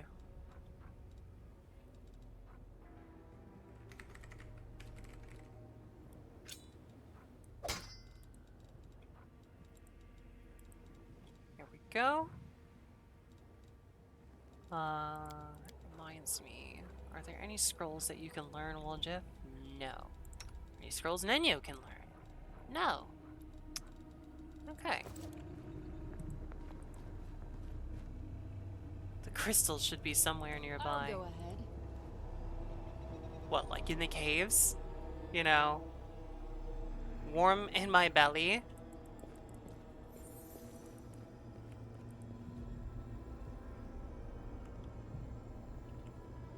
Hold on. Woljif. Can I sell some things, please? We're gonna get rid of the Retriever's Claw, because I don't use it. We're also gonna get rid of Nightmare. Blinding Wrath, because I don't use anarchic weapons.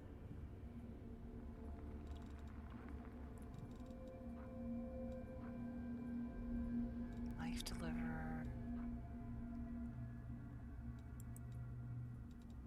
Sweep. Holy Enchant. Yeah, okay. That's all good. God, we've got so many rings of protection. Getting rid of the regular belts. Because they're all plain. Armor strip? God, you're eating my armor? What are you, a xenomorph? You take the hat with you. Take the hat with you, you silly seal. Getting rid of the stern hand. I don't want to use that.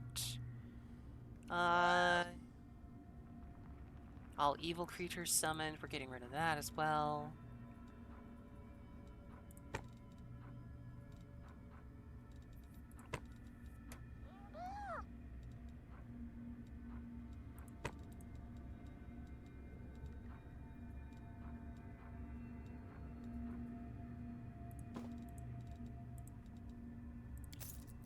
It's actually not that much money.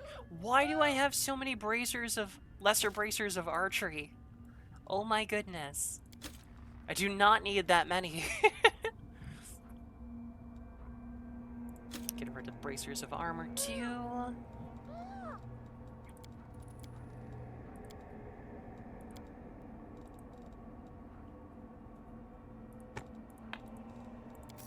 There we go. Okay.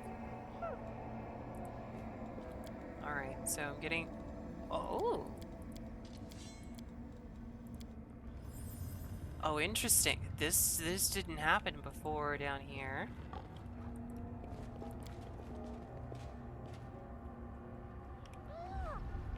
A midden? Is it a midden or a midden? A midden of enormous bones that likely came from giants. Here and there, rusty slave collars glint in the dust.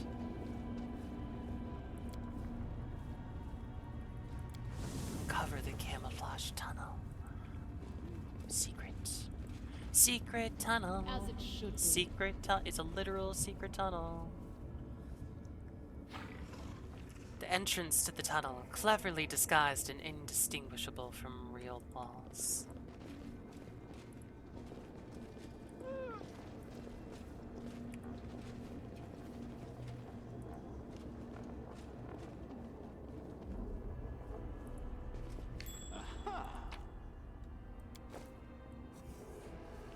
Belt of the Venerated Champion. Con 6 plus fortitude saving throws and insight against evil creatures and effects. Damn. Also a purr. Thank you, Velvet. Thank you for the biddies. And thank you, Sealy, for the purr.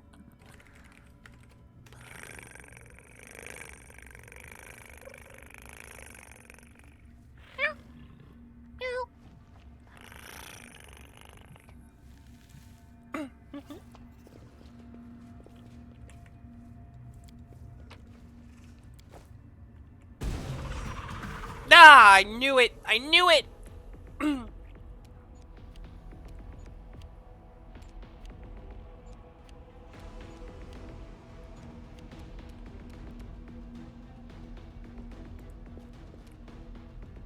fuck, I knew it. Alright, hold on.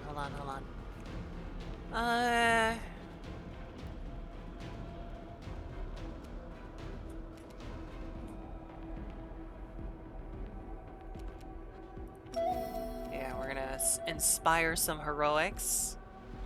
And we are gonna summon some wait, hold on. There we go. Now we can summon some kitties.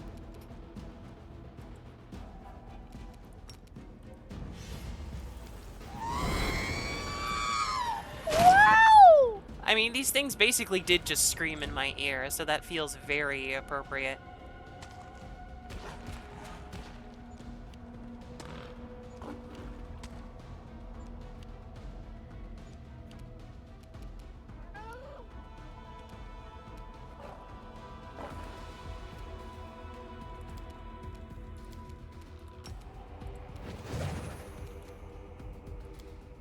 Alright, we did haste.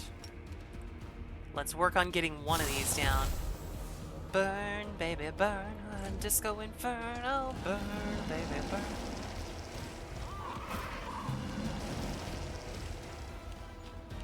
Guys, I really need you to, like...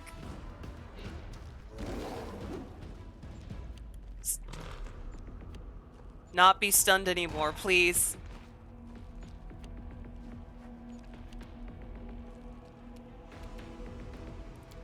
Oh boy. Wait, are these things magical? No. Okay. They are immune to precision damage. That's fun. Don't say that. They will know that you don't want them stunned, so they will be stunned. Yes. Oh, that's a personal one. I don't want the personal one. Let's just keep... we need to get one of these dead.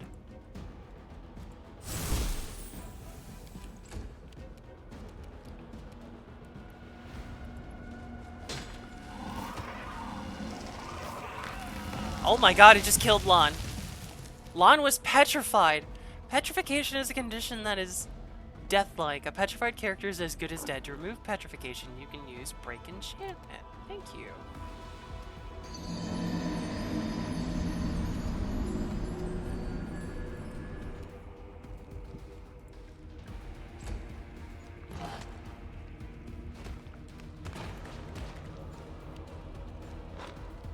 Now, if only Darren would be not... they're eating him, and then they're gonna eat me. Oh my god. Viola does not have Break Enchantment, so...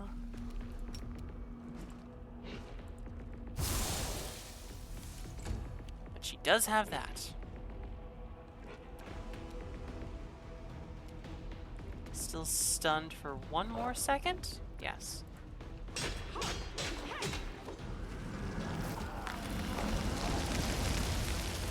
Oh. Oh no.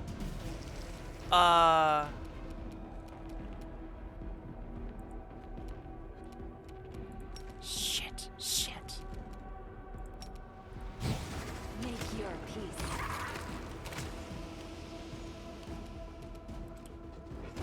This isn't good. Both Darren is crystallized. Getting big gluttony vibes here.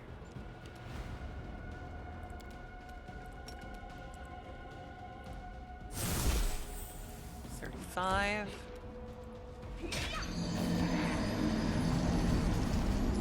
Oh boy, this is not good.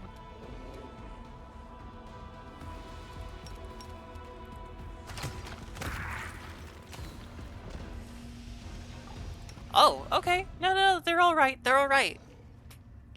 Somehow it came off during, you know, the end of combat. I have no idea how, but it did. That is not far.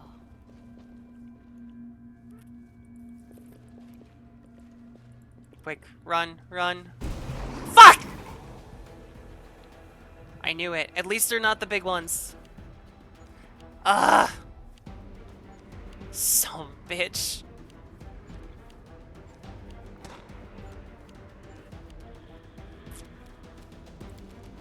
God damn it.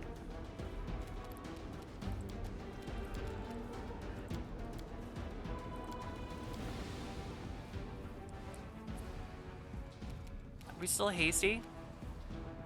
We do. We actually do have haste for another number of seconds.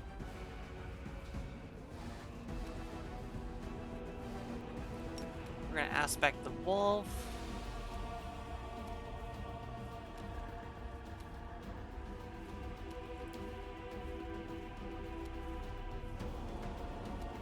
Then we're going to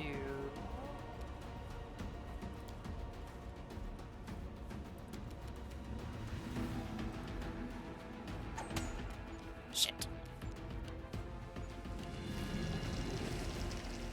Oh no, they're still the big ones. Okay. Great.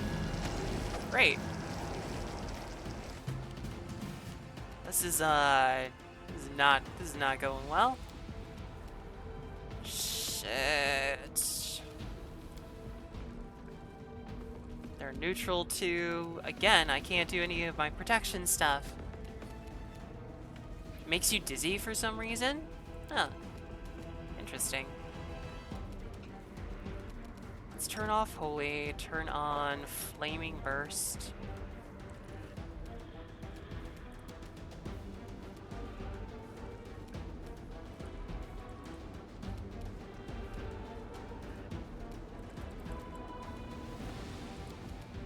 Oh, can I not attack because of what I did? I mean, I'll selectively channel.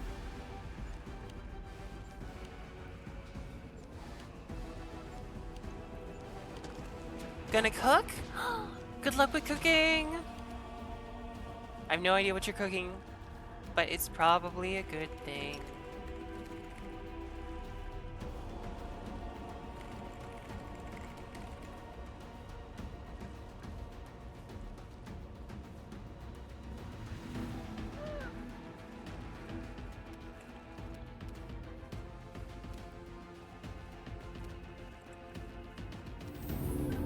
Okay, we're gonna Good Hope. Then move here. Come on.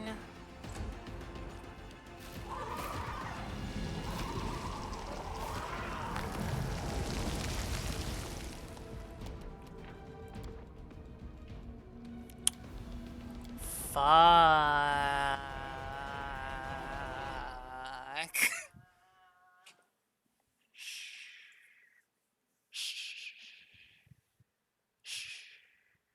Why do people shush horses? They've never spoken. They...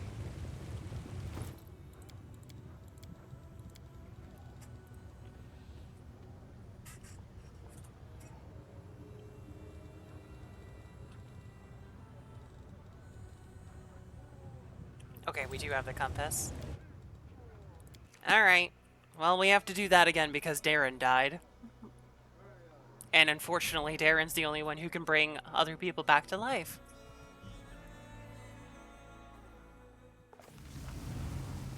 So you know, As it there's should that. be.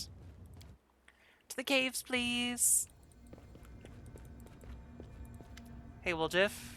I'd like to sell the stuff that I sold before, please.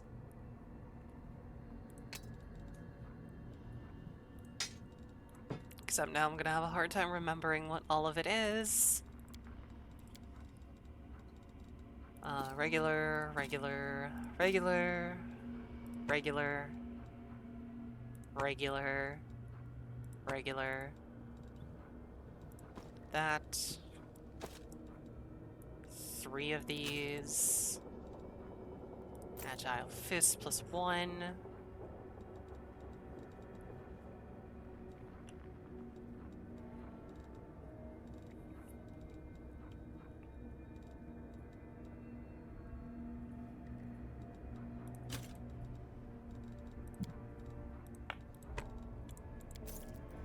Okay.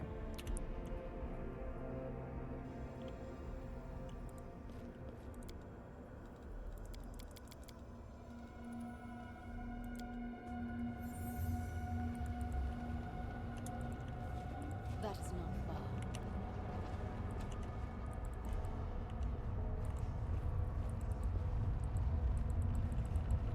Let's see if there's another entrance.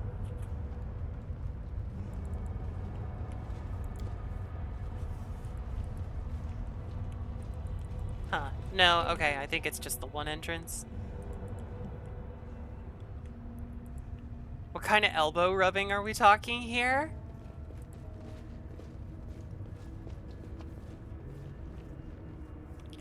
You know, it's not as sexy elbow rubbing as I thought it was gonna be. She got very bored of me. Also, hello, Medusa. That was a little bit earlier in the stream. All according to plan.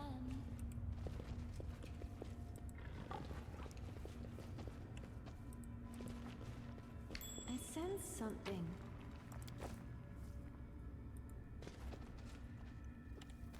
Okay, inventory. I have you using strength. So do I have anybody using constitution? Belt, like a straight con belt?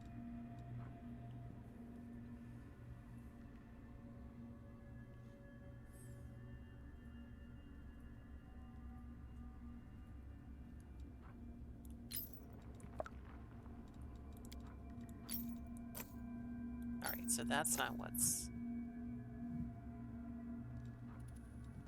Oh, it's from... Oh, okay, okay. I think it's from one of these other ones. Cannot tell.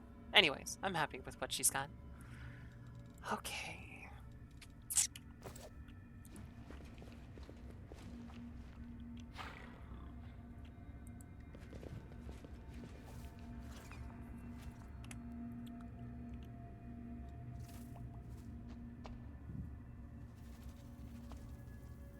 We are gonna have... No, no, no. Everybody come back here.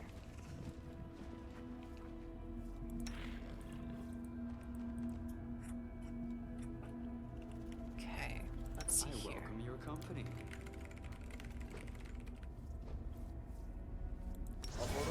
We're just gonna get a bless. The struggles never cease. Doubt is the heart's greatest challenge.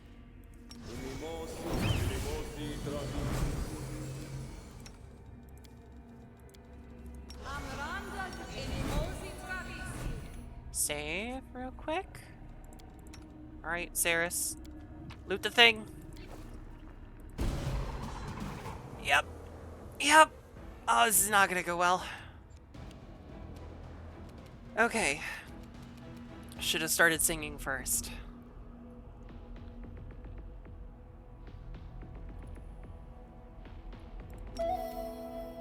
That.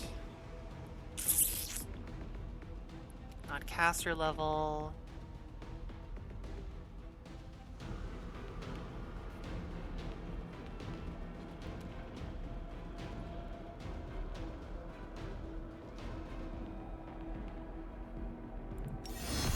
Increase our summons.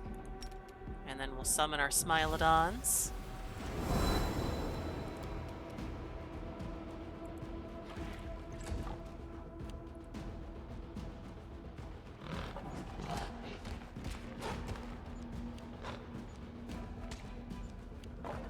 Oh, we got 5 kitties this time. Oh my god, 2 in a row? What the fuck? Did they come in pairs now? Are they using the buddy system? Holy shit.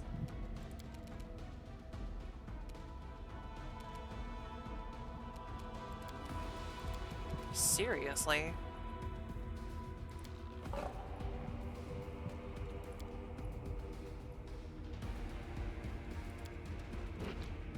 Okay, let's see. Breath of Life, Burst of Glory, Cleanse, Slay. But they're not outsiders. I'm doing pretty good trying to motivate myself to work on music projects. I'm behind on starting another. Ah. You are. You are a best viewer because you are part of this lovely community.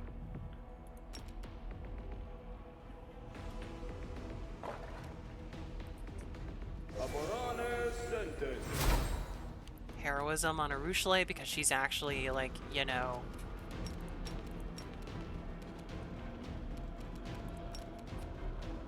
I will resist. With it, there we go.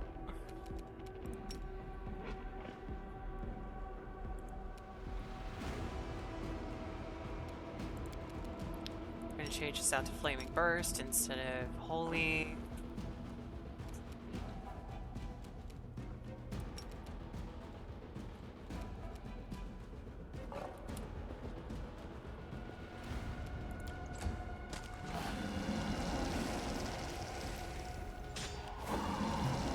Alright. Alright, Viola, we gotta be careful about this. We cannot waste our time on stuff.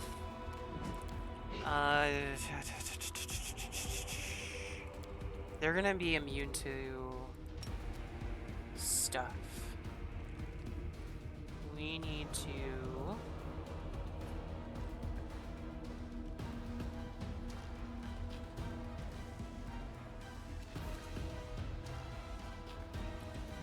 Bismuth, we're gonna give you Heroism Greater. We're also gonna give you Magic Fang. Because we can do that for free. God damn it. All of my kitties. Just oh boy. Okay. Remove disease, prayers,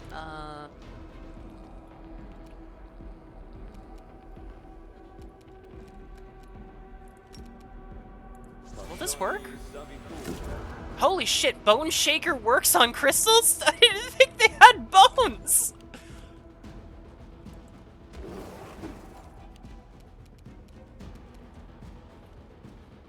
Prepare yourself. The Inheritor, guide my blade!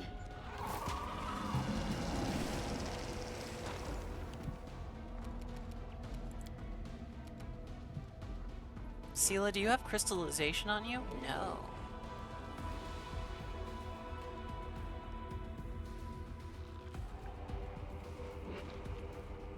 Sela, fortitude saving. Ah, bones and crystals can be made of the same stuff. You got your crystal bones. You know.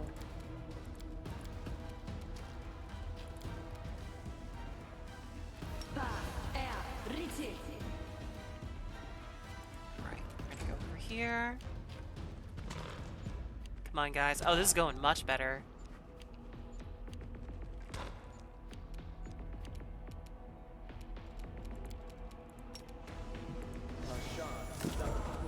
Shake your bones, shake your bones.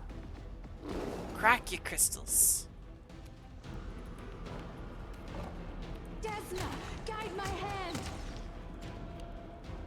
I really wish Ember was not stunned, because holy shit, would she tear these things apart.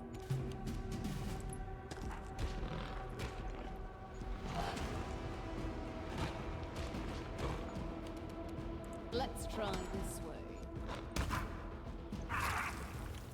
Okay, we're gonna save real quick. Quick!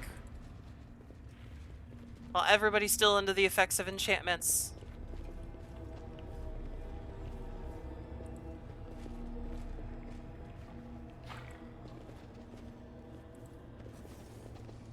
Gonna very gently proceed. Yep, there it is. There it is. Oh, shit. Lana's. Make your peace. Ember, baby, I need you to, like, not succumb to the subsonic hum. You're, like, one of the people that I need the most.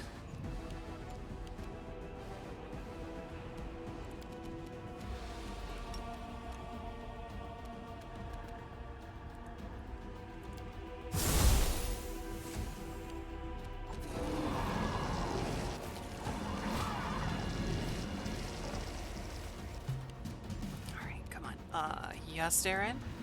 Back up, back up, back up, back up. They're not living, so I don't think I can slay living, but I should still be able to... Let's keep bone shaking. Bone shaking, crystal cracking.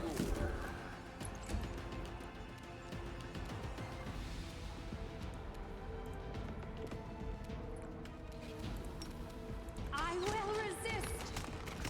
Here we go. You're a very eepy bun. It's a Sunday. You should be able to. You should be relaxing, bun. Why did you not attack, Sela? I clicked the attack button.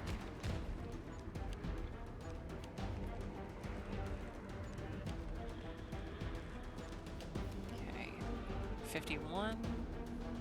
That should work. I should be able to use another one of these. Oh, so close.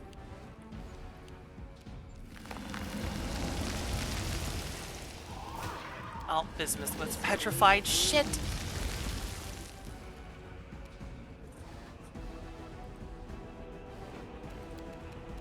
Bismuth. Bismuth, I can save you. I can save you, Bismuth.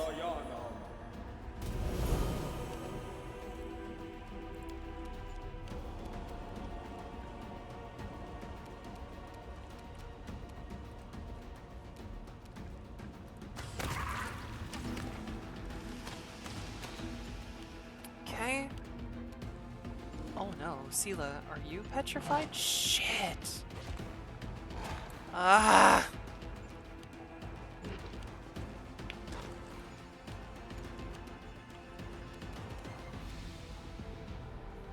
It's not going well.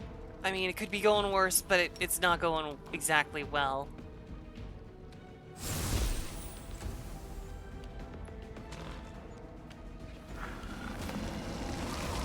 Hi, Snuggle. The seal is always here for Snuggles.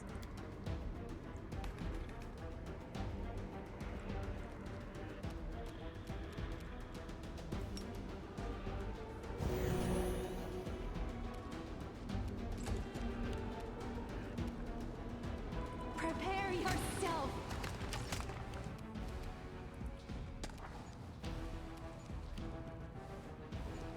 Okay. After eat, though? Wait, does that mean that you're going to be eating Velvet before you snuggle them? I'm confused. I'm alright.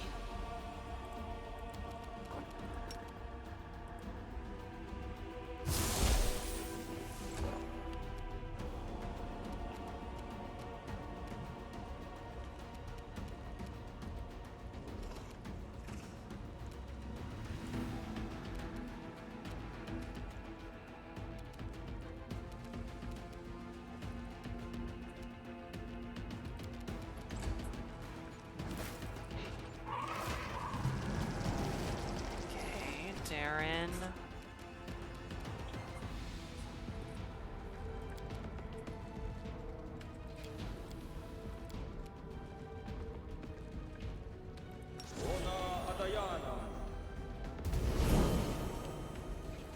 Oh, hey, there we go.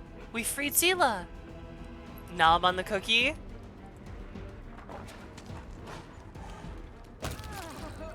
Oh, well, Sela died. Well, not the dead, the temporary dead.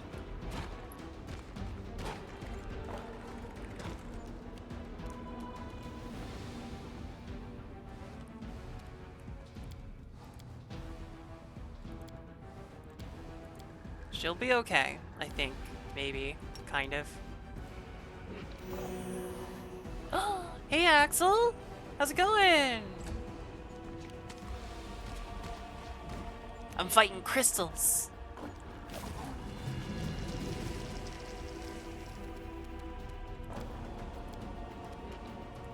Hey Sela. This thing refuses. Target is not recently dead? What do you mean, not recently dead?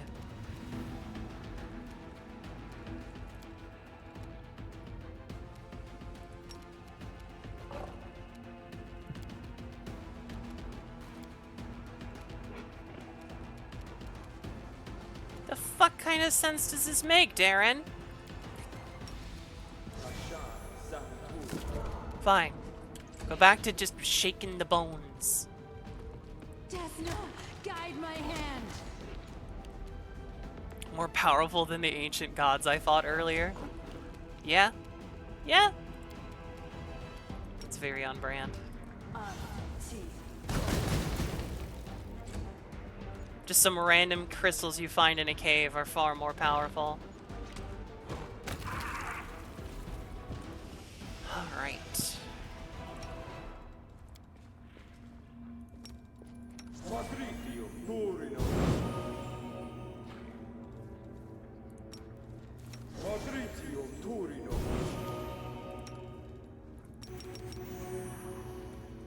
Ba ba ba ba ba ba ba ba ba. Alright.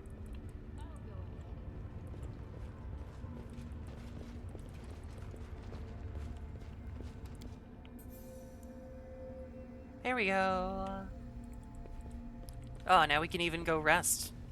And sleep off that horrible crystal nightmare. I'm struggling to adapt to how Non you do things on the Naceris? surface. Below, our tribes only fight over food, and then we go our separate ways again.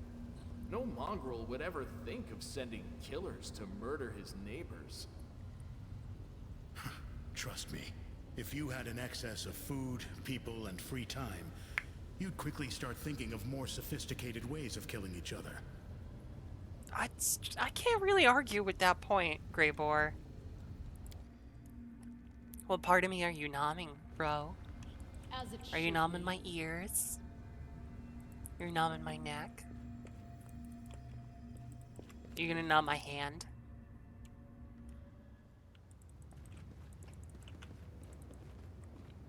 Nom the snow kitten?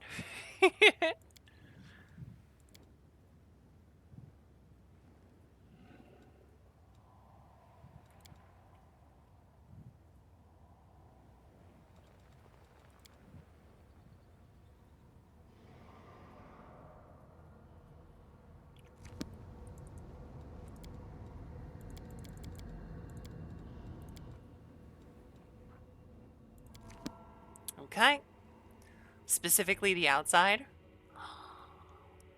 Oh, you don't want to nibble the inside of my thighs?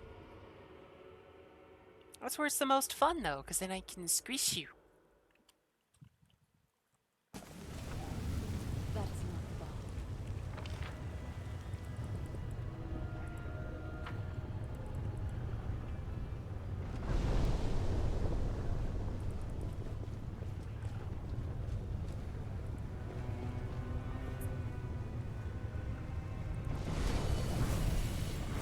I mean, if you insist.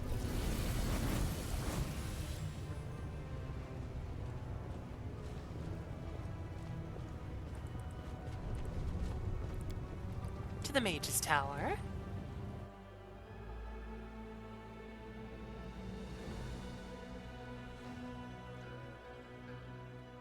We're getting really close. We're actually getting very close to wrapping up All according to plan. Act 4 here. There's very, very few quests left.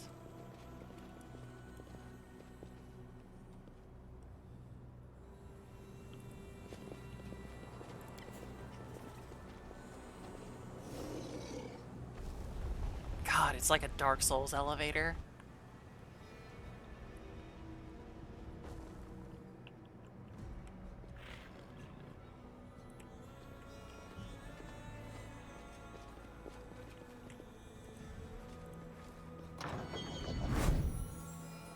Hey, guy.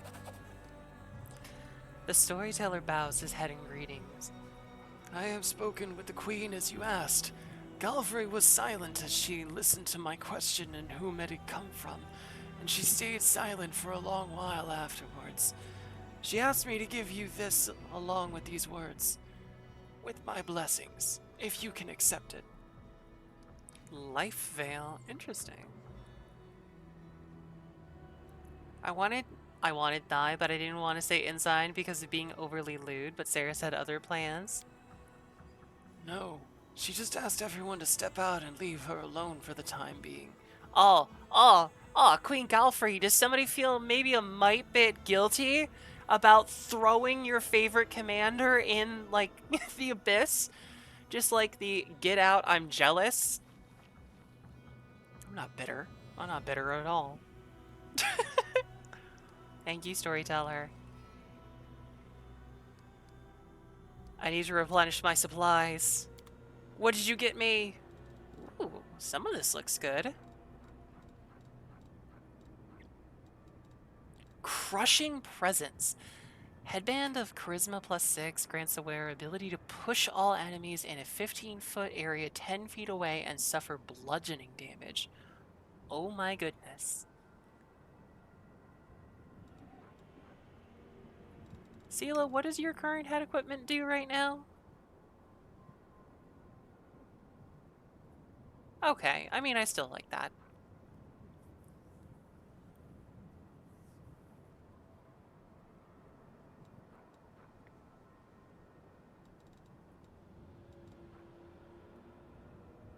Athletics checks. Spirit Thrasher. Axiomatic. Oh, interesting. Okay, that'd be a good melee weapon for Lon.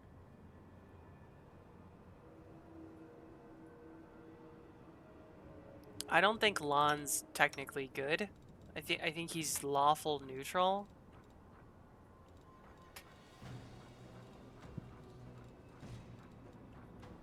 Chainmail of Spiteful Barbs. Against persuasion skills to intimidate. Whenever this suffers from a ranged attack, they gain a +1 AC, and their next melee attack deals damage on successful hit. Interesting. Sela, what are you wearing right now? I do like the spell resistance. Nope, I didn't want... My dude, I just wanted to... There we go, Dragonfall. Oh, okay, so it's just an anti-dragon thing. Gotcha.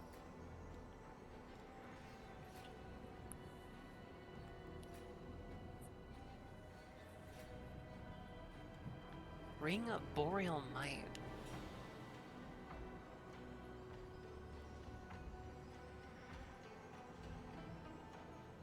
Interesting. Spontaneously. So I could give that to Ember. Ember, your rings... Yeah, your rings are important. Okay.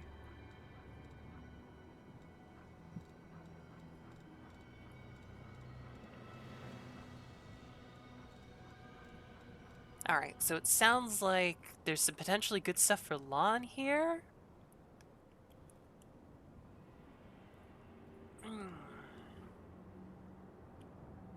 Hold on, let me look at some of my characters.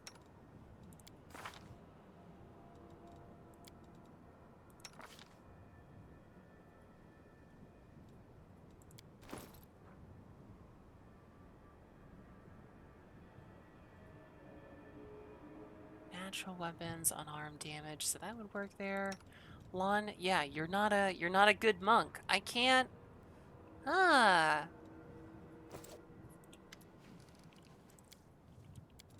can't get you the thing, Lon, because you're not a good monk. You're just a neutral monk. And that's a shame.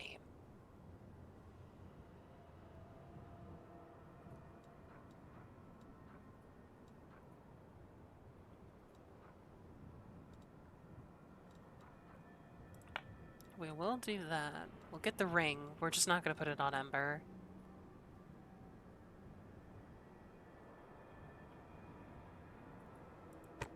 We're gonna get those.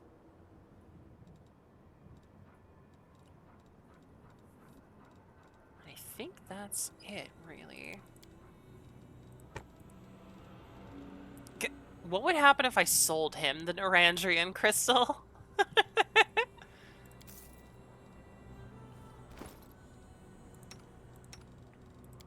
That'd be kind of funny.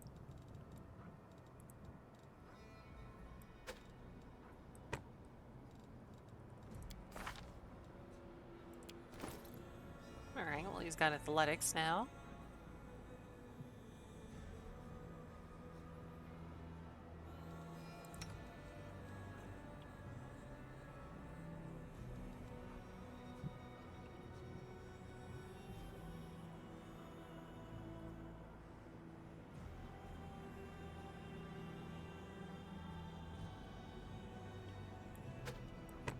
Actually gonna swap those out. Saris is adorable and we love her. Right now Saris is just being a dork and outfitting her team. That's all I'm being.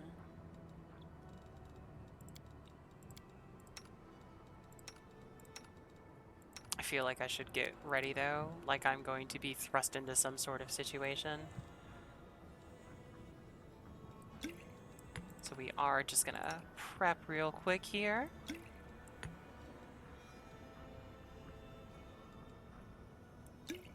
Blur. Good, good, good, good. Okay.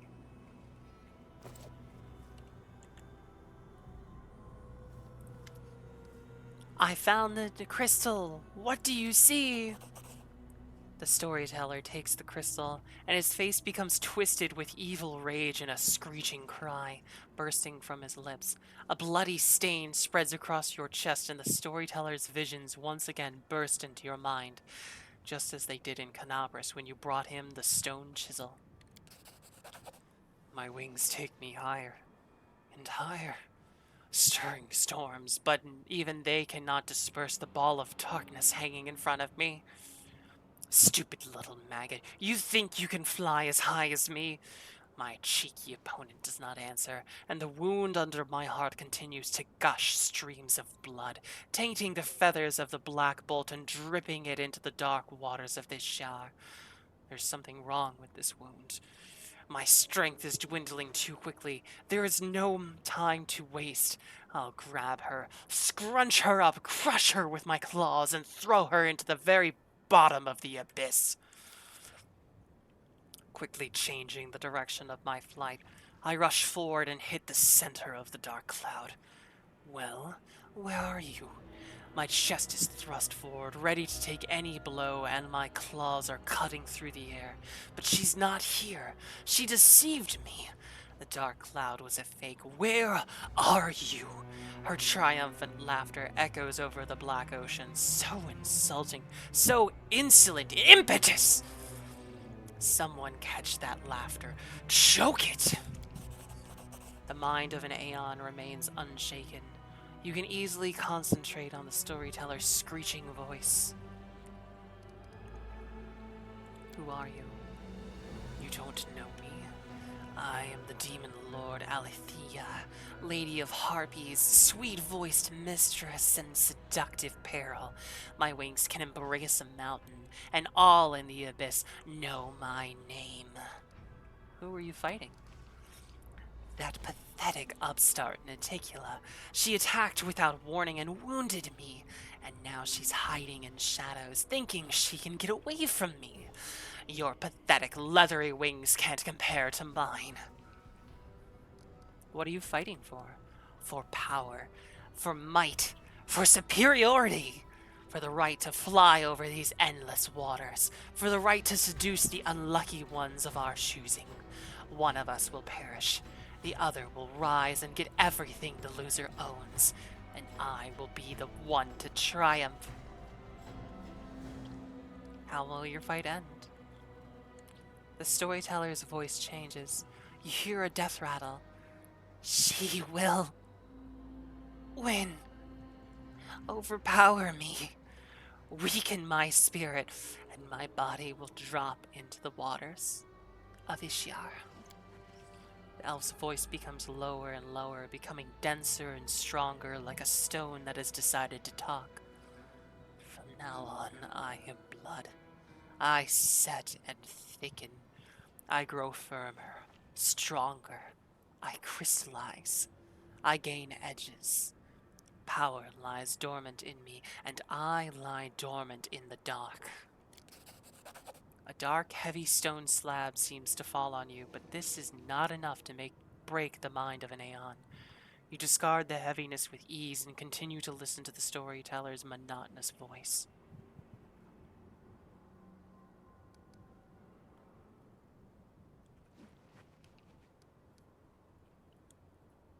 Are you the island of Aletheia, the one Alushinra is built on?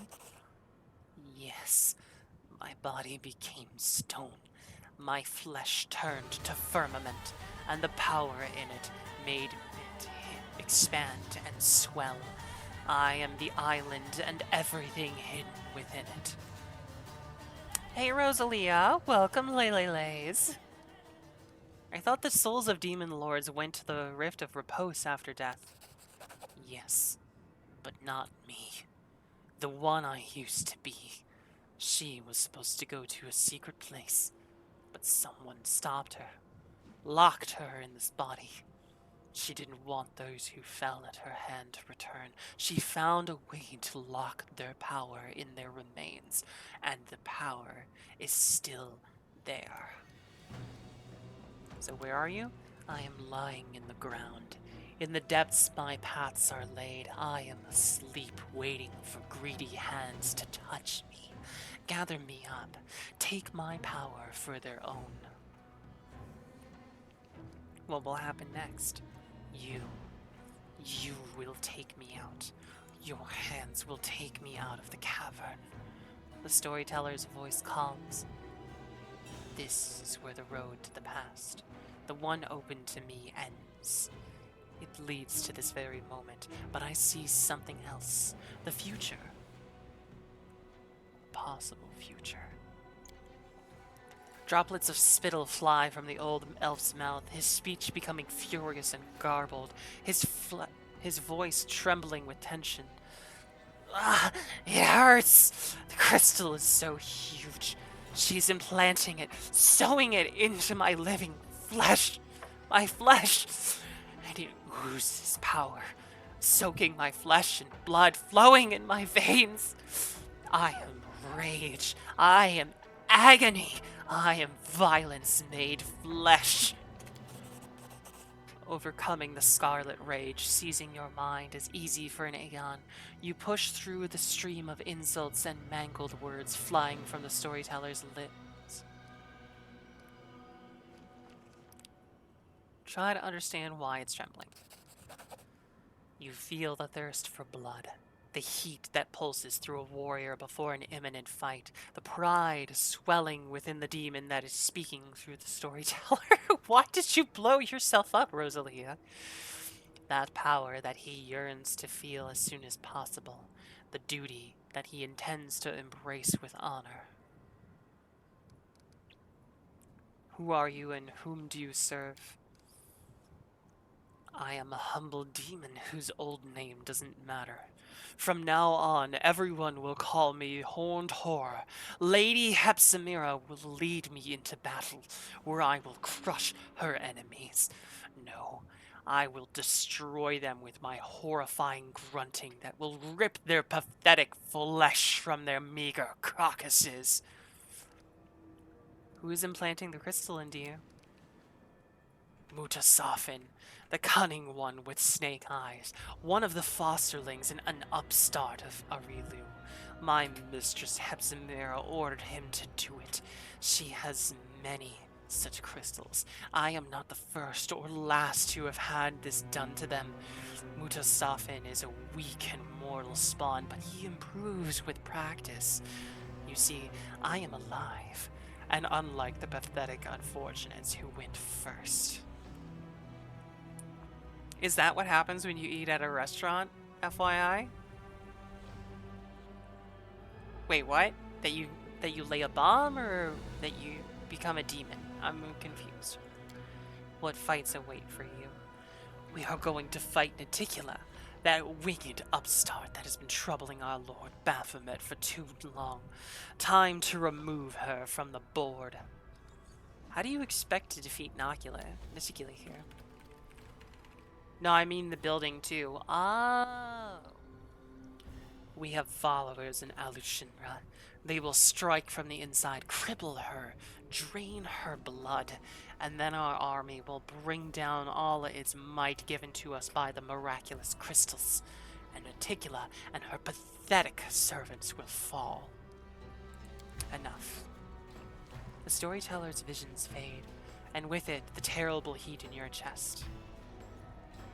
The old elf comes back from his dream with a helpless sigh. What a horrible vision. I am completely exhausted. I never expected to touch the memories of a fallen demon lord who has never found peace in the rift of repose. I shared a vision with you again. Like when you brought me the stone chisel in Canabras. Strange. Could it be that these two objects are connected to each other, or to you? So the crystals are demon blood?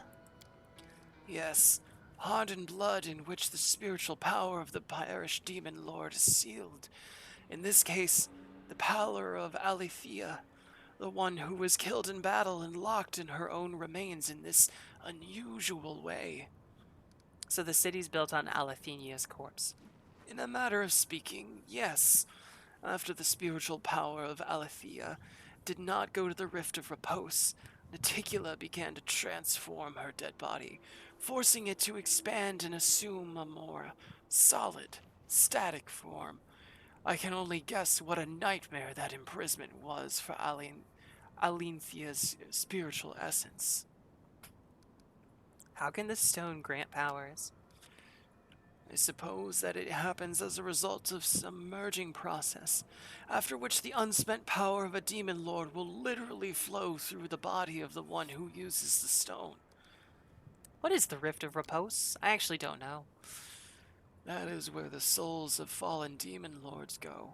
After death, they usually return to their own abyssal realms, but if death finds them again before a year passes, the abyss dumps them into its cemetery. In this stone rift full of fog, the souls of grand demonic dead turn to stone statues and stand for an eternity, slowly becoming threaded with cracks and gradually falling into ruin.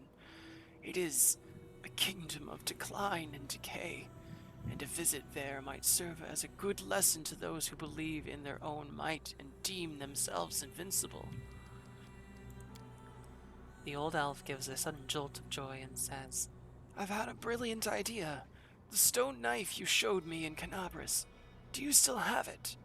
Can I examine it again? Do I? Do I?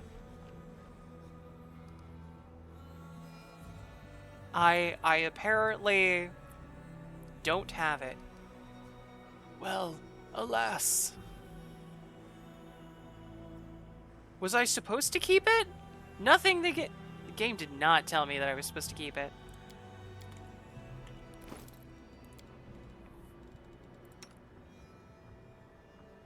Huh, yeah, okay. Damn, I should have kept it.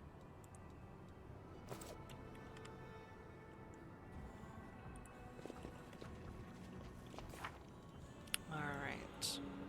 Has been ascertained. All that remains is to go to Chimera and share this recently acquired knowledge, or perhaps not. Everyone knows the demon's instinct is to rebel at all costs. Sometimes conspicuous disobedience can lead to greater respect than diligent service. Okay. Back to Shamira. The fiery redhead.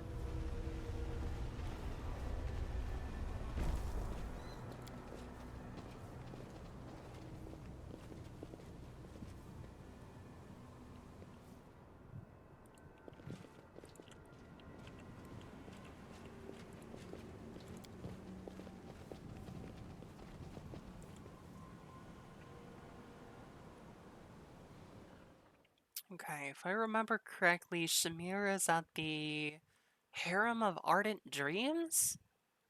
I think so.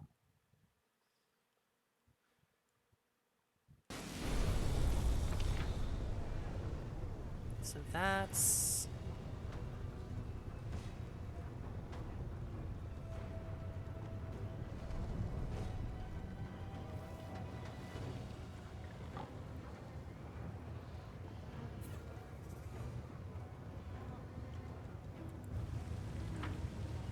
Hmm.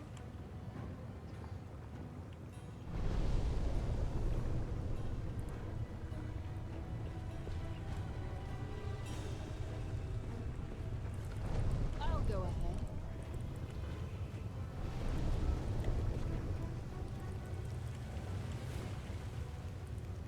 Oh, where's the portal? No, I want to go to the portal. Portal, please. Yep, to the Harem of Ardent Dreams.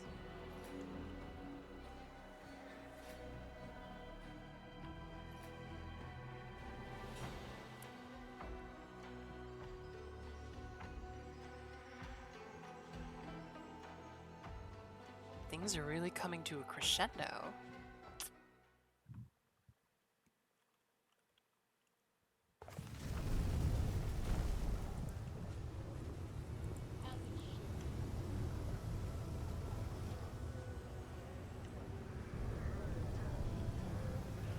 Wait, I thought this was to the Harem of Ardent Dreams. Oh, there it is. It's right here. Okay. So we're actually going to quick save, and then Zaris is going to take a very, very, very brief break, and we will be right back.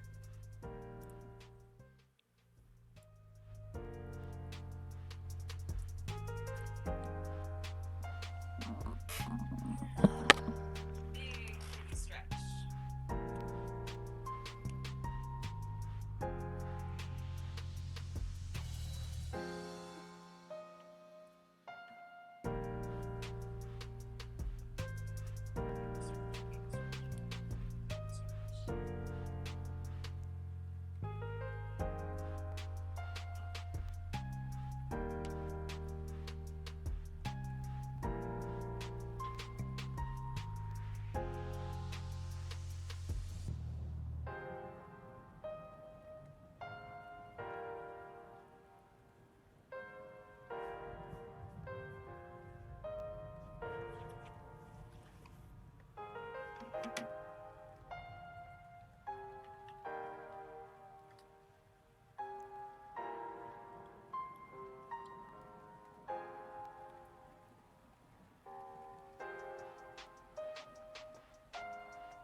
Hey, goof and bobbled on my keyboard. I've been hacked. The ultimate hacksaws. putting a fabobble on somebody else's keyboard.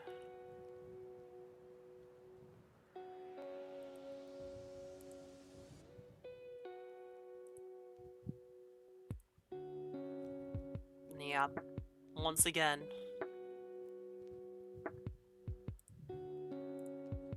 I'm hacked and I can do nothing about it. Some sort of naughty puppy must have come in here. I have no idea who it could have been.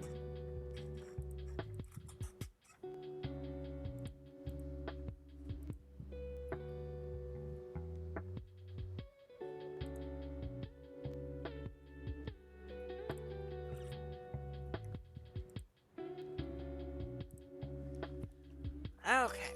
Ah.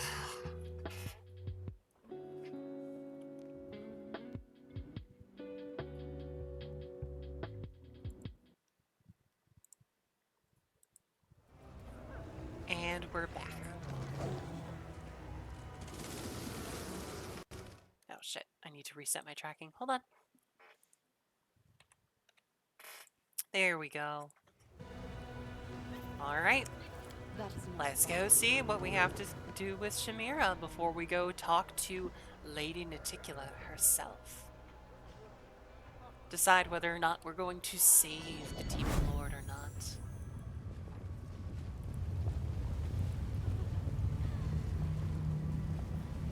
in due time. Hi, Shamira.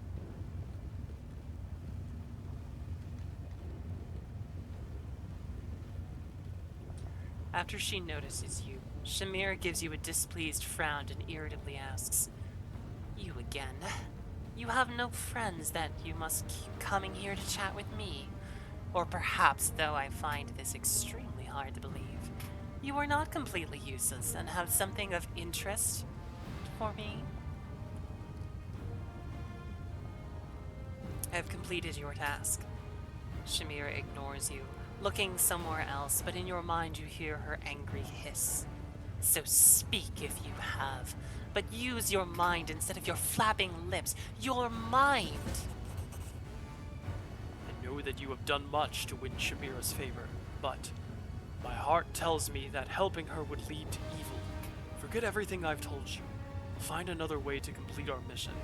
If it is wrong to fight evil by increasing the power of another evil, reject the promises of the Ardent Dream, and we'll leave this place before we betray ourselves and our ideals.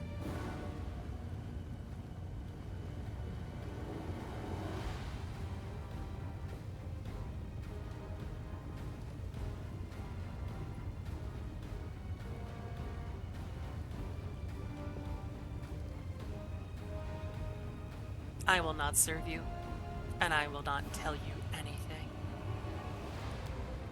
Shamir gives you a venomous smile, and you can read her sentence in her eyes. "That's right. You don't serve me. You're an outsider. By Naticula's will, no one can lay a finger on you. But who will stop me?"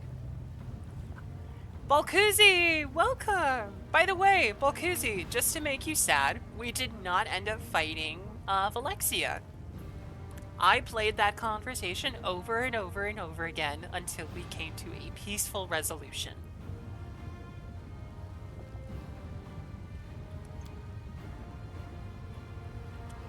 Shamira's magic crashes over your will,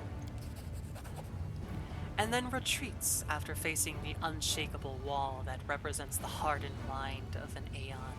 Reflected multiple times many over, the mental blow falls on Shamira, forcing her to collapse onto her throne, panting for air. "You cretin! Get out of my harem! Now!" A buzzing hum rises among the throng of specters who witnessed your confrontation. You hear angry curses directed at you, but they ring hollow. For the first time in centuries, Shamira has received a public dressing down, and witnessing was a true delight for the assembled demons.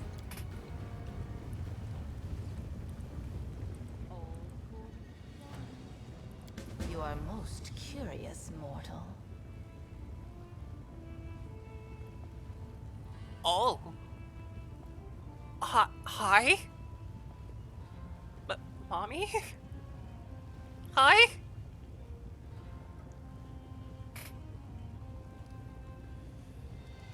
You're rather intriguing yourself, my lady. There's a reason they call me Nocticula, the Lady in Shadow. My words and thoughts are shrouded in darkness.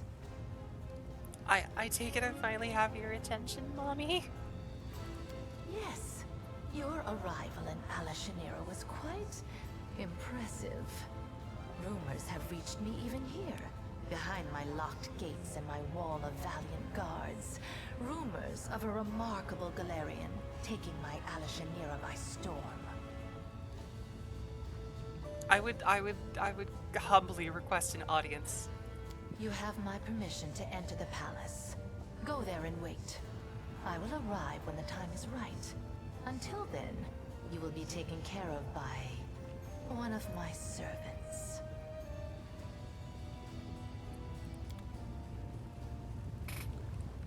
Okay.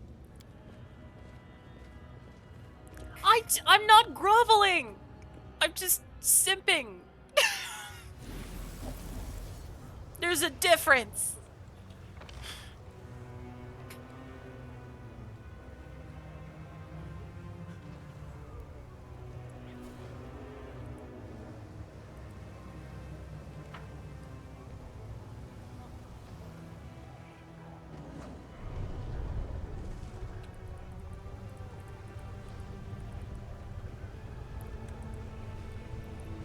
She's simply horny. That's my secret cap. I'm always horny. As it should be.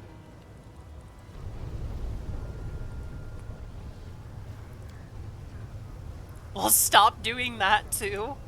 Come on, Balkuzi. Are you really so chaste that you don't find Naticula like a little hot? I mean, come on, man. She's hot.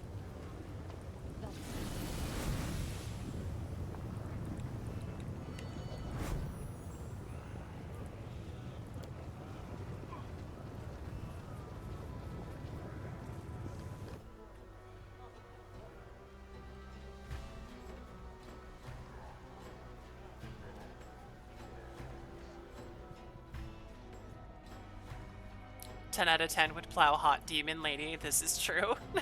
Yes.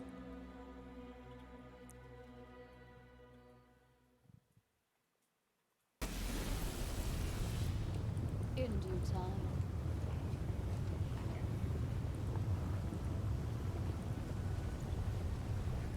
Portal down. Into the central courtyard.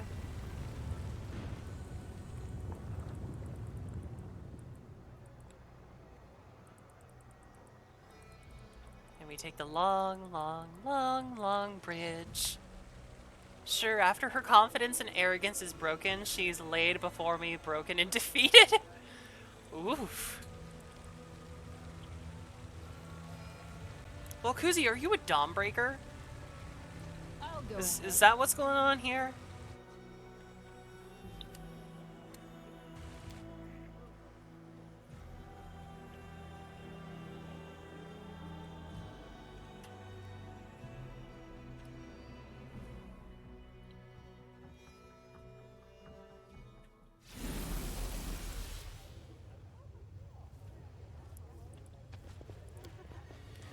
A trivial matter. The ink on the page is still wet. The book tells of a murderous massacre committed by the Lady in Shadow among the Coloxus demons of the Midnight Isles. It seems to have happened quite recently. Tall shelves are stuffed with countless books and scrolls praising the Lady in Shadow's many deeds. Some tomes are old and threadbare, others are new and in mint condition.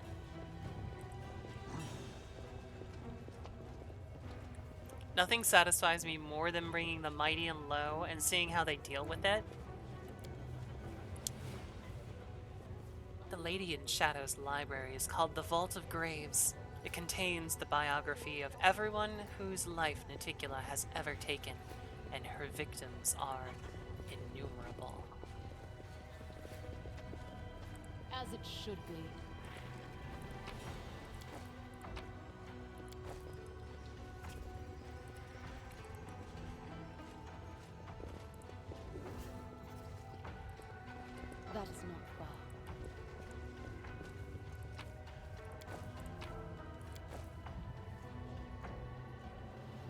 Dom versus Dom is fun. It's just a god complex fight, In due Lamau. time.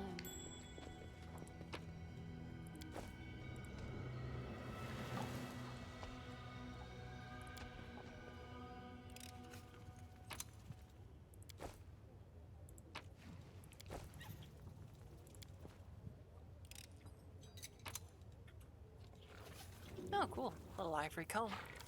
And more dinosaur bones. All according to plan. I bet the dinosaur bones were put here by Iomade to test my faith.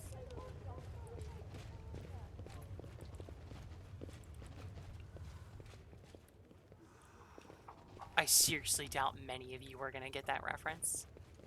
I know Fax will. I found Can't hide something. from me. A letter in small handwriting. May glory be showered on your head. Your interest in the creation of demiplanes is understandable. Any individual who has reached a certain level of power for themselves seeks a safe haven, a peaceful place for study and rest. That is why I place my high hopes in your prudence. Remember that any demiplane is but a shard of one of the true planes that typically remain under the watchful eye of the powers that be. As such, I do hope that you haven't incurred the wrath of any of the powers that hold sway over the fringe you've subjugated. As for stabilization, alas, there isn't much you can do once the fragmentation and consolidation have been completed. Nonetheless, I have no doubt that you've given enough consideration to such important matters and ensured that your creation will be safe for you and your servants. Unless, of course, you're preparing an elaborate trap. Your fellow colleague, Vader Rock Te Quan.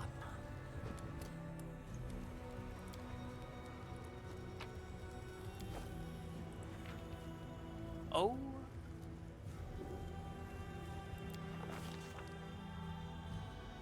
Okay. Yeah, I'm not reading all of that, but I will do this. The letters written by the hand of Arilu Vorlish appear to have life all their own. A moment's intention, and they begin to disperse, changing shape and moving towards the edge of the page as though they are planning to leap off. The commander lays the second part of the lexicon of paradox next to the first, and the movements of the letters become more unintelligible. The lines of both parts now seem drawn to each other, straining to unite and form new sentences.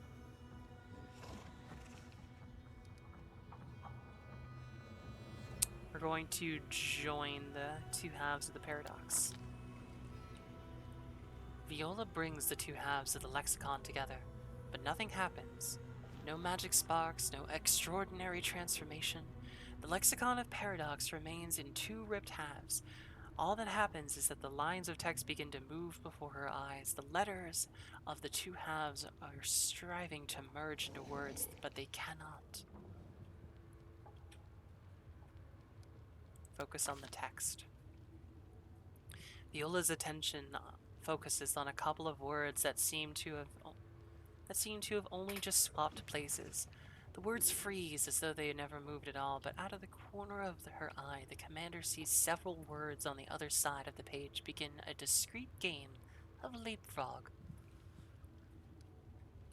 Try to compare the words of the lexicon's two halves to grasp the meaning. As soon as the commander's thoughts turn to the lexicon's hidden meaning, the words begin to move faster before our eyes. The frenetic motion of the words brings to mind a wasp nest that has just been kicked. The words arrange themselves into sentences. The phrases begin to make sense, but it is a trap, a snare that will force the uninformed reader to set the book aside. The lexicon fights back against the commander's efforts as if issuing a challenge. Can Viola unravel the secret knowledge enciphered within?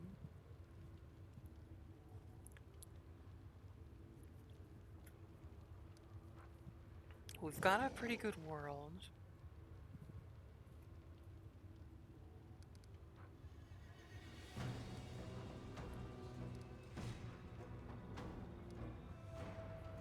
Focus on the calculation to determine the most convenient location to open a new rift in Sarkoris. Oh! Oh, you fuck! All I had to do was get a 6! I rolled a 4. I rolled a 4. The letters have completely intermingled before the commander's eyes. With a heavy sigh, Viola is forced to set the book aside. The lexicon has won this round. And yet, the commander senses that her chosen method, decoding the lexicon using her powers, was far from optimal. It's as if Arilu's book is still missing a page, the key that will gather up the swarm of letters, lay them out into intelligible phrases, and reveal the simplest path to understanding the truth.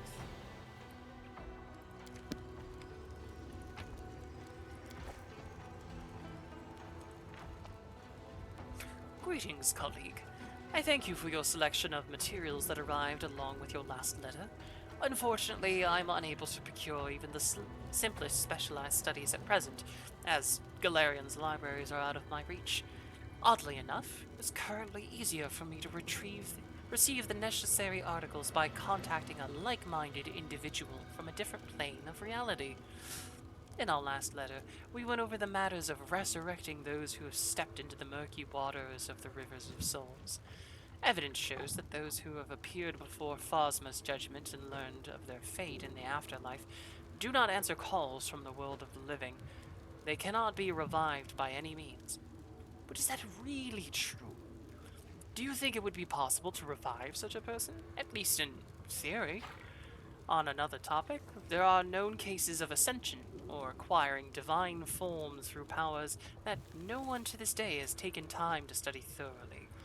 There are a plethora of examples in Galarian's history, such as Erodin, who led humankind to civilization, and Iomade, who followed her former mentor into the godly host. As I ponder these cases, I can't help but wonder, could this process be controlled? Could one create the right conditions, choose the right living material, and bring into being a creature of divine power? I am certain that you have encountered similar phenomena in your practice, and would like to discuss this matter further. Perhaps you are still in possession of the notes or draft that could shed light. Looks like another midnight bolt. Hello, projector. As you know, my dear addressee, given the scope of the planes, time is a relative concept, and in the abyss it can be even more unreliable. Therefore, I do not allow myself the vain hope that my message will reach you in time.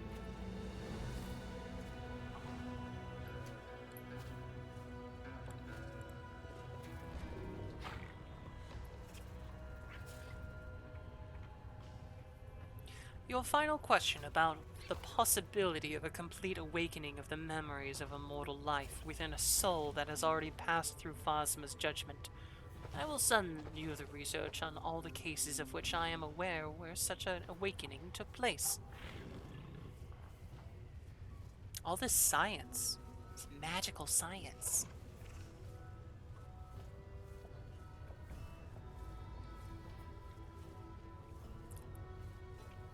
Despite the fact that this list is quite extensive, my conclusion is that all such recorded cases are the rarest exceptions to the rule, and with the absolute majority of souls, an occurrence such as this cannot happen.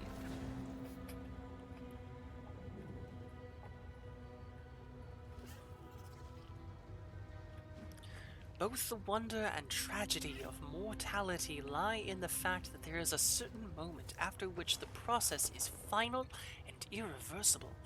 The essence that departs the judgment of the Lady of Graves is no longer what it is in life, and we, as scientists, must account for this in the system of knowledge we are constructing. Thank you for the hydrate, senpai!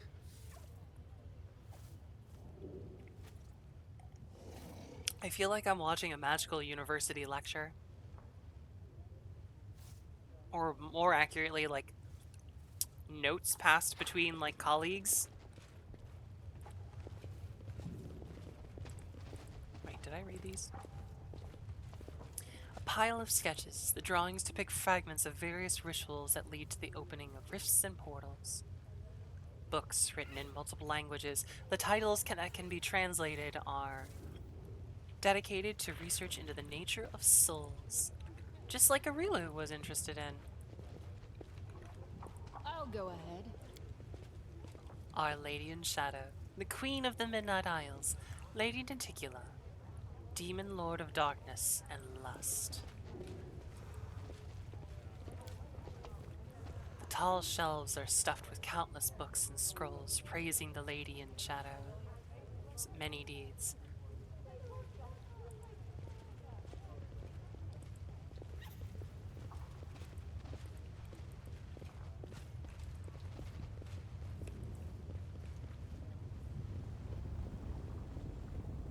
Hello. Greetings. What the fuck, Arilu? What are you doing here? A stately shadow comes towards you. In its hands, a small mirror sparkles and shimmers with an settling light. Greetings, Commander. Hey, Suture. The dretch called Suture grins as he shifts clumsily from foot to foot in a crude attempt at a courtly bow. Lady Arilu, allow me to express my deepest admiration of your work, and may I just ask...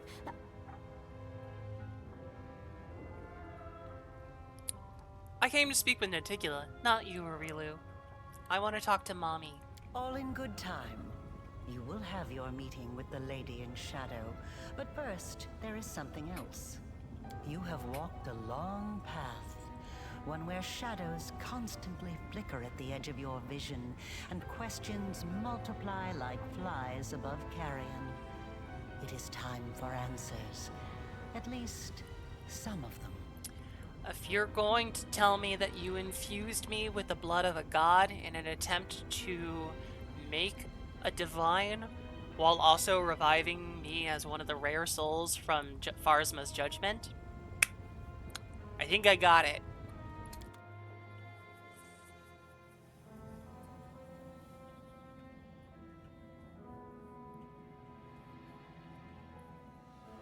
Day 16, Aridus 4715. Experiment, transformation. Subject, let's skip that. Objective, to embed the essence of a Nahindrian crystal in the soul of the subject. Expected result, the essence will coalesce with the subject's soul, which will ready itself for total transformation, triggering the concomitant powers. The time has come to put my plan into action. Oh no, she put something inside me without my permission!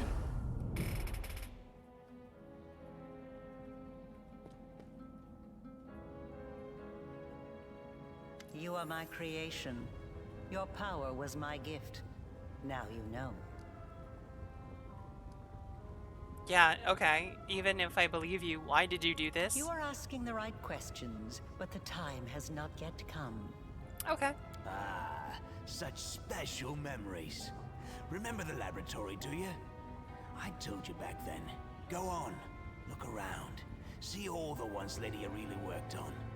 Here with us is definitely the place for you. Okay. The unseen angel does not speak, but his silence seems to thunder in your ears. Oh no, Inheribro doesn't like me anymore! Your power is of the same kind as that of Nulkaneth, Jeribeth, and the other demons that you have met. The power of the Nahindrian crystal dissolved into the blood lies within your soul. I have already hinted at this to you once before, when I left the essence along with the lexicon of paradox in my old laboratory, and ordered the suture to make sure the gift found its way into your hands. But there is more. Do you remember when you were taken to Canobris with a wound that would not heal? Do you remember how Terendelev apparently healed you? That was merely an illusion. The dragon was only able to temporarily dull the pain. In fact, it was I who saved you, when I came to you in the caves and implanted a crystal within you. No, saved is not the right word. Your wound is still not healed. That is why your wound weeps blood from time to time, every drop of which burns your enemies.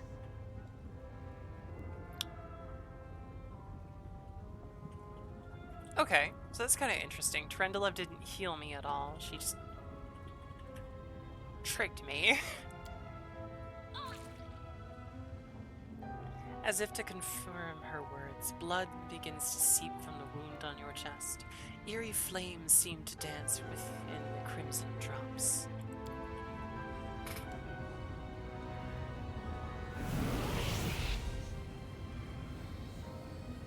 This is pure essence of Nahindrian crystal. My invention is far superior to the crystals used by Xanther, which were barely refined at all. It will give you new strength and help you to overcome the wound that still slumbers within your soul. Take it. Take it, and you will see that this is the very power that has lived in you since the Battle of Canobris. Alright, we're gonna armor up. I just had to wait for the... No, I just had to wait for her to... There we go. Ah! Finish speaking. You Gucci? Alright, we're all set. We're all ready. Hey, are we doomed to? The chief shared her power with us, so does that mean we're cursed as well? How long do we have left? Say it ain't so. I'm too young to die so tragically. I love you, WotR. Not much of a threat. Look at me. Before you know it, I'll be a decrepit heap of flesh just like so. But I still managed to keep living somehow.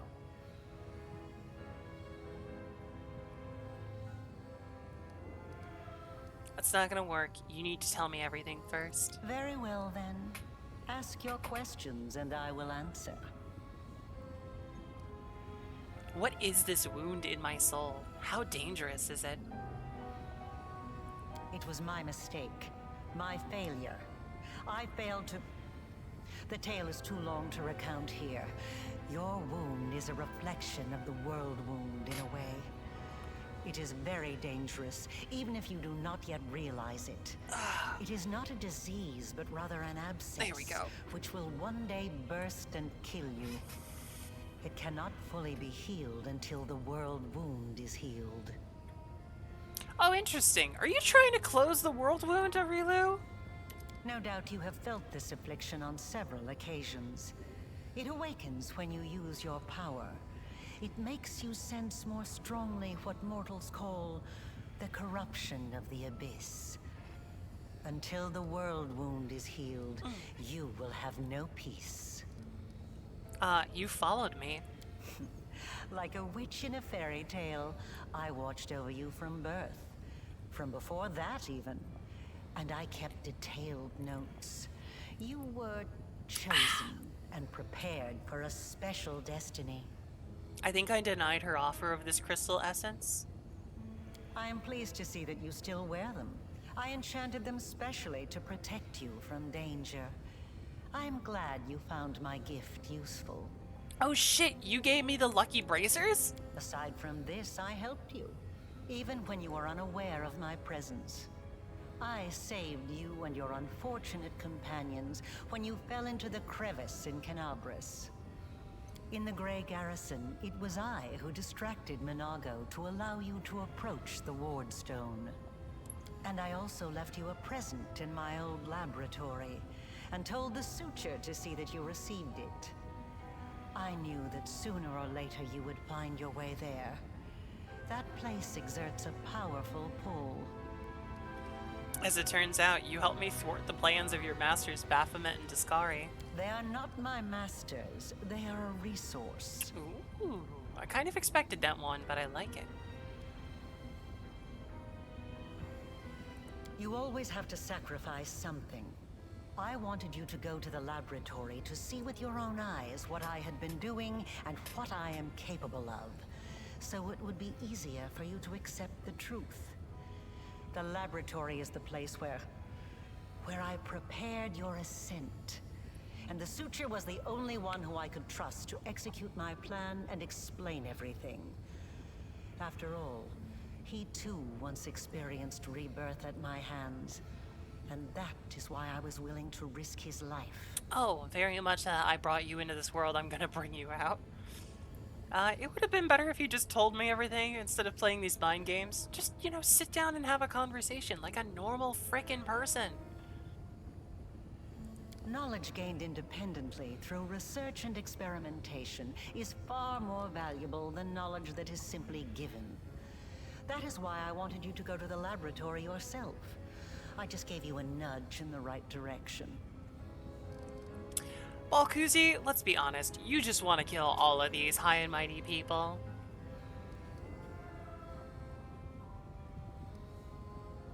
Nahindrian crystals are formed from the solidified blood of demon lords. Their properties are not well known, even among the inhabitants of the Abyss. And there are reasons for this. Acquiring the blood of a dead demon lord is very difficult. After a demon lord dies, their body is instantly absorbed into the Rift of Repose. Only the Lady in Shadow knows how to kill them in a way that allows her to preserve the bodies of her fellow lords and transform them into a solid state. That means that Nahindrian crystals cannot be obtained anywhere other than the Midnight Isles. That's actually pretty cool. I like that. Or rather, it was impossible until recently, when I managed to experimentally obtain a crystal from the blood of a still living lord. You saw the result. A dagger made from Discari's freshly shed blood, which I left for you in Canabris. As regards the use of the crystals, that is a discussion that would take time. A very long time. Someday I will finish my groundbreaking treatise on the transformation of Nahindrian crystals. Although it is unlikely I will ever publish it. Arilu, if you do not publish it, how are you gonna increase your H index? Come on, don't you want to contribute to the scientific community? Don't you want people to cite you?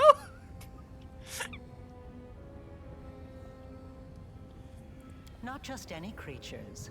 Demons. And half-demons. The soul must have a stable connection with the Abyss in order for it to receive the power of the crystal. Experiments involving tieflings and mongrels failed because the voice of the Abyss was not strong enough within them. Wait, does that mean I'm half-demon? Valuable information.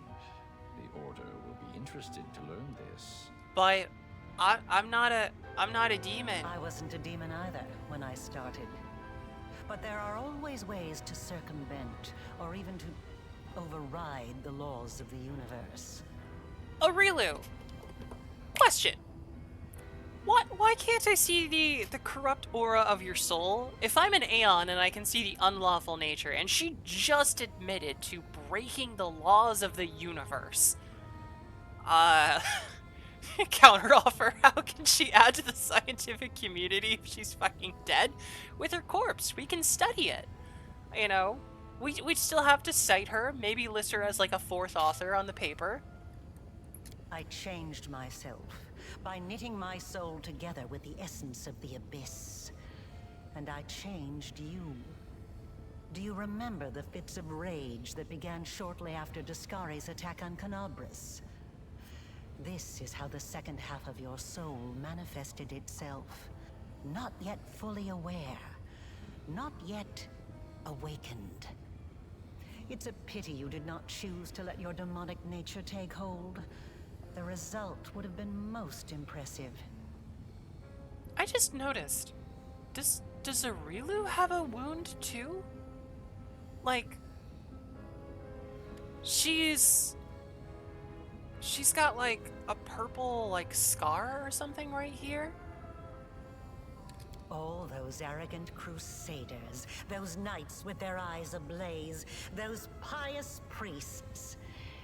They have installed at the head of their magnificent army a scion of the Abyss, the creation of the architect of the world wound, whom they so revile. Cool. I mean, that's some pretty good deception. Both, and neither. I have served both Discari and Baphomet, and not merely as the lowest in the pecking order. But I do not think you'll be surprised when I tell you that to me, both of these mighty lords are merely convenient temporary sources of power. And their time is almost at an end. But the Lady in Shadow is different. She is the preeminent ruler. Soon you will understand this for yourself. Okay.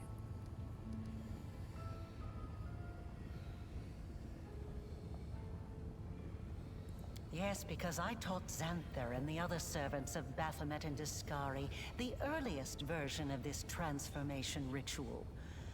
I spent decades perfecting it until I obtained the power that I gave to you. Power in its most purified form, cleansed of the filth and chaos inherent within the original blood of the demon lords. So it's still chaotic, godly, abyssal energy, but it's not like corrupted? Your power is as pure as thrice distilled water. But it resonates with other powerful sources of supernatural power, such as the Sword of Valor. And your power can change. You must have realized this already. You have shaped my gift into a form that you yourself have chosen. I chose poorly. You are seeking answers, trying to understand the crux of the matter. That is good. Arilu, I see a glow emanating from your soul.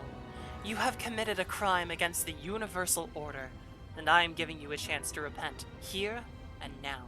I remember our first meeting. Many years ago, you suddenly appeared in my house, and then just as suddenly you disappeared. Years passed before everything fell into place, and I understood the meaning behind your appearance.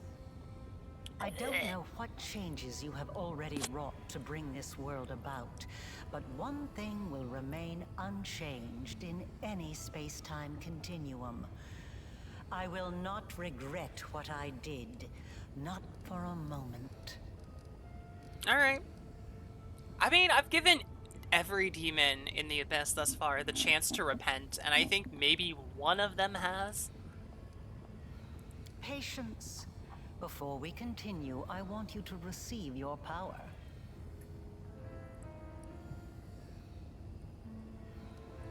No.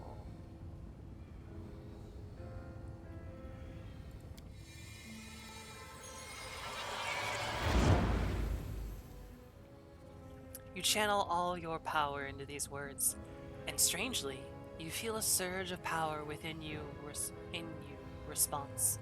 You turned down what Arilu Vorlesh offered you, and your whole being embraces the choice. A wave of cold washes over your chest, and the open wound becomes smaller, as if your decision compelled it to shrink. That effect, how unexpected. It deserves to be studied, but I will see to that later. Hey, Sato. Sup, Saris Banana Apple Cookie. Enough of this madness! I was blind. O Lady of Heaven, how blind I was. I saw holiness in the half-fiend's creation. Oh, come on in here, bro. We're still bros. Come on, bro. All your valiant deeds, your resistance in the face of temptation, it was all a deception? Curse the Abyss, and curse Alushanira, where even the most faithful lose their way, and lie, and commit treason. I must save those who can be saved, and break free from the kingdom of darkness. The angel's voice fades, and you can no longer sense his presence. He has disappeared. I want to help you close the world wound. Based off of what you said, with it being connected to my chest, I kind of reasoned that was your goal, but I'm still confused as to why you made it. Ooh, ooh, woo. Arilu's words are cut off by a quiet laugh. Sitting on the throne that was just empty a moment ago is none other than Naticula, ruler of Alan-Shinria and the Midnight Isles, a powerful demon lord and the one they call Our Lady in Shadow. Her red lips curl into an ironic smile, and her large eyes observe you with keen interest. You were about to say, we are going to close the world wound, weren't you, Orilu? I see no reason to continue deceiving this mortal. Now, I am convinced that she is quite worthy of serving me. I will even reward her with a modicum of knowledge about the events in which she is about to take part. Why is she so hot? Why is she so hot? Greetings to you, Our Lady in Shadow. Rochelle! Don't! I know she is the mother of all succubuses, but you are trying to ascend, my lovely being. Do not bow to her. It's nice to see that even surrounded by mortals, you haven't forgotten who your mistress is, Rochelle. You may rise. I keep forgetting that you two have had sex before. I didn't mean to. I don't know why I did it.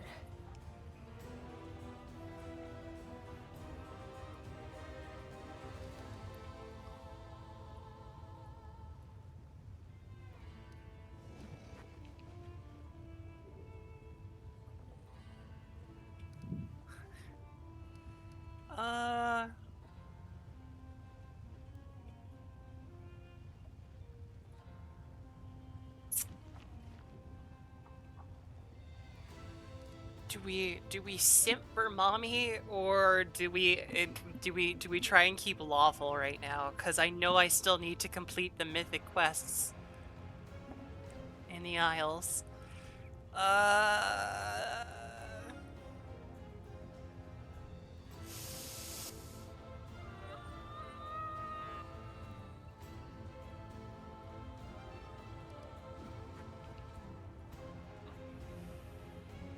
Alright, we'll bow. We'll bow. I know.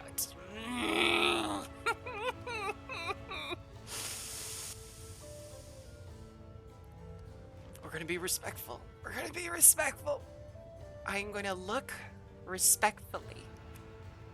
Please allow me to greet you, great ruler of the Midnight Isles. Your manner does not lack courtesy.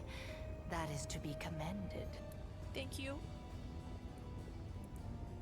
I have had my eye on you for a very long time. You see, it was at my behest that Lady Vorlesh imbued you with such incredible powers. Wait, what? But I was curious to see your worth as an individual, not as Lady Vorlesh's creation. Thus, I decided to postpone our meeting and see how you'd fare in Alashanira, and whether or not you could win respect and power among those not so easily impressed by outstanding I'm drooling like a whore. abilities. Well, you've passed my test adequately by proving that your character and your will are stronger than the Nehindrian powers Lady Vorlesh has vested in you. I wanna get wrapped up and clawed and ripped apart by her wings. You are wise, my lady. However, only those who have never known or forgotten what it is like to be mortal can so easily dismiss the importance of power. To be someone whose life is fragile and can be cut short at any moment, like a candle snuffed out by a gust of wind. By her wings, Tricky. It is a shame. Look at those wings! Left you mortal. I would have liked to talk to him. I don't expect I will get another chance, as that celestial buffoon's days are numbered. Look at those wings! Look how leathery and wonderful they are! Look at the claws at the tips of them! And her tail's got like multiple strands at the end. She's so pretty!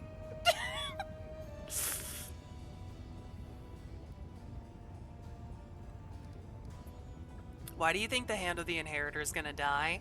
Because he charged off all alone into the vastness of the abyss. An old friend awaits him there, the Echo of Discari. And the Echo has been anticipating this meeting for a long time. The Hand of the Inheritor told me his magic deceived the eyes of all evil spawn in the abyss, but not yours? Perhaps you don't know everything about me yet, mortal. Perhaps you made the same mistake as many before you, and many who were more insightful and more powerful than you. by presuming to know what to expect from the Lady in Shadow. I have no idea what I expect, but I know what I would wish. Tell me about the Echo of Discari. He is a strange creature, a bespoke creation, so to speak. Long before the world wound was opened, Discari, that little cricket, was seeking a way to have some fun on Galarian and assert his influence there. One day, he decided to gather a few strong mortal followers, fuse them together into one being, and pump that being full of his own power, in the belief that something worthwhile would come of it. That is how the Echo came to be. It seems like he brute forced it. To the great dismay of both the Echo and the Lord of Crickets, the Echo was greeted by Eridan, Bye, Tricky. protector of humankind. Eridan gave the Echo such a thorough thrashing, the whole abyss thought him dead. And yet he was not. Cricket, the younger, is alive and well, though I cannot say the same for Eridan. But the Echo remembers his humiliation still. He hates anything and everything related to Eridan, especially his inheritor, Iomedae. Her heralds, her priests, her temples. He would hate Iomedae's pet pug, if she had one. Wait, pugs exist in this universe? Do chihuahuas exist too? Envy, humiliation, ego. The usual playthings of little boys from all planes and realities. The Echoes suffered more than one defeat.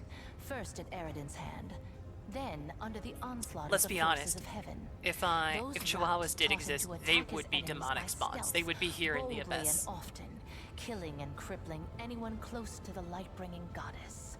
Now, it seems, he has decided the time has come.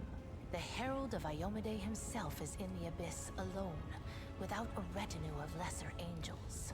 I see. He's an interesting little bird, that angel.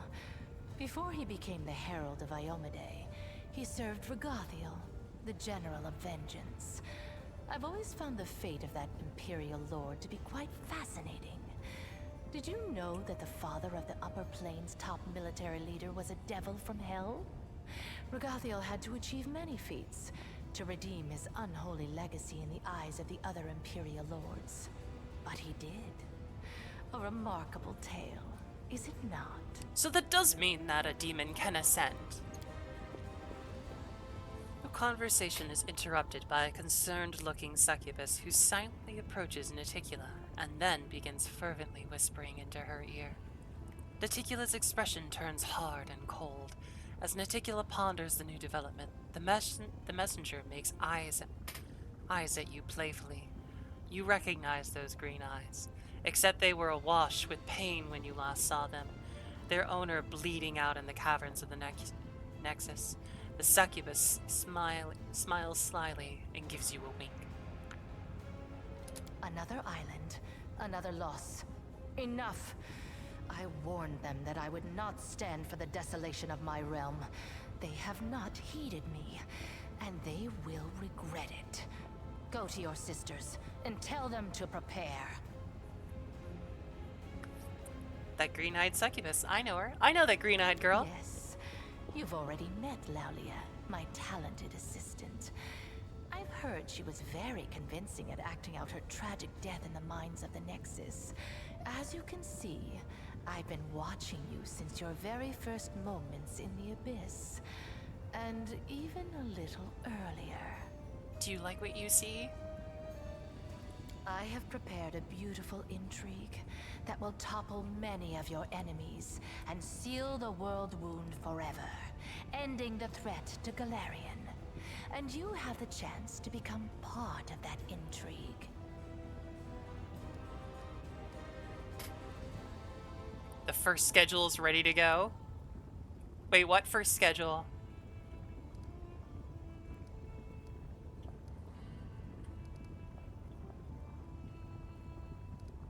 My companion Ember would like to speak with you. That is my first and only concern at the moment. My daughter really wants to talk to you. She's a big fan. Ember? So that's her then? Well, approach. I have heard you bleating your pathetic prayers at me. You have some nerve addressing me with such nonsense. Did you think I would simply repent? Renounce my status as a demon lord? Do you have any idea what I had to do to acquire it? Wait, what is this? No! Oh, you made my daughter cry. Oh, my bloodlust. But she's hot. But she made Ember cry. Tears are rolling down Ember's cheeks as she sniffles noisily. She presses her maimed hands against her heart as she stares up at Naticula. Her fragile form shudders from weeping. Arilu wrinkles her nose in disdain. Why have you brought this simpleton here? This is Alishinra, not Nerosian. We don't give alms here. I can't stand these noises. Do you think you're the first to try to move me with a display of tears? It only makes me angry. If you wish to speak, then wipe your nose and speak clearly. I'm glad I chose this option first because I can no longer simp for mommy. I know what you had to do to others and to yourself. I'm so sorry. So sorry. If only I could ease your pain somehow. Calm your sorrows. Seriously, if you want to be my mommy or my lover or my girl or anything like that, you have to be nice to my daughter. I am basically a single mother running around in the abyss with her traumatized daughter trying to make her happy. In my realm, I decide to whom I should listen and whom I should hang. Be quiet. You wanted me to hear the girl out. Then let her babble on until I tire of her. So, where were we? My pain? My sorrows? What nonsense are you talking? Don't tell me you pity me. I'm so sorry. You're the most miserable soul I've ever seen. I've seen people burned alive. People being devoured by monsters. People burying their children. They were in pain. So much pain. But I've never seen anyone in as much pain as you. Preach! Preach! Let her cook! What is this saccharine drivel?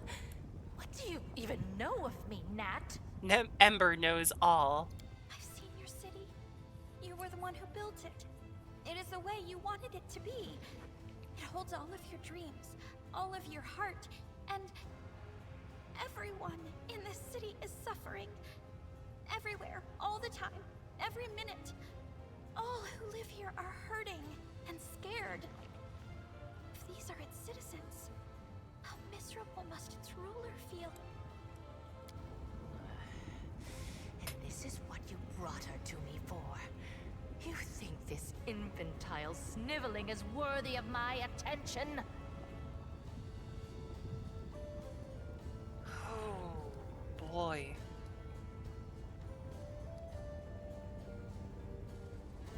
I've seen the truth in her wisdom more than once. Perhaps it would benefit you to listen to her as well. As if I hadn't seen enough sanctimonious bores in my life. So, what do you suggest I do, preacher? Beg the good gods' forgiveness? Devote myself to serving a sword-swinging upstart, perchance? Or that old crone, the moon? No. Gods can't help anyone. They're just like us mortals. Silly, frightened, clueless. You're almost a goddess yourself. You know better than anyone that no one can save you. No one except you. Fucking hell, Ember. Just... Ugh. No, gods are fucking useless, man. They're just children. They're just petulant children swinging around powers and everything. You need to help yourself. exactly? From yourself. From what you've done to yourself. From the city you've imprisoned yourself in. Listen, you are a queen, but you're the queen of pain and filth. Your realm is a realm of your own suffering. You're almost a goddess. You can do anything you want. So why won't you make yourself happy? You could become the Redeemer Queen. Oh, fucking hell, yes. I'm now asking for your daughter's hand in marriage. Sato, you may have my daughter's hand in marriage, but if you ever make her cry, you will find yourself impaled on this sword.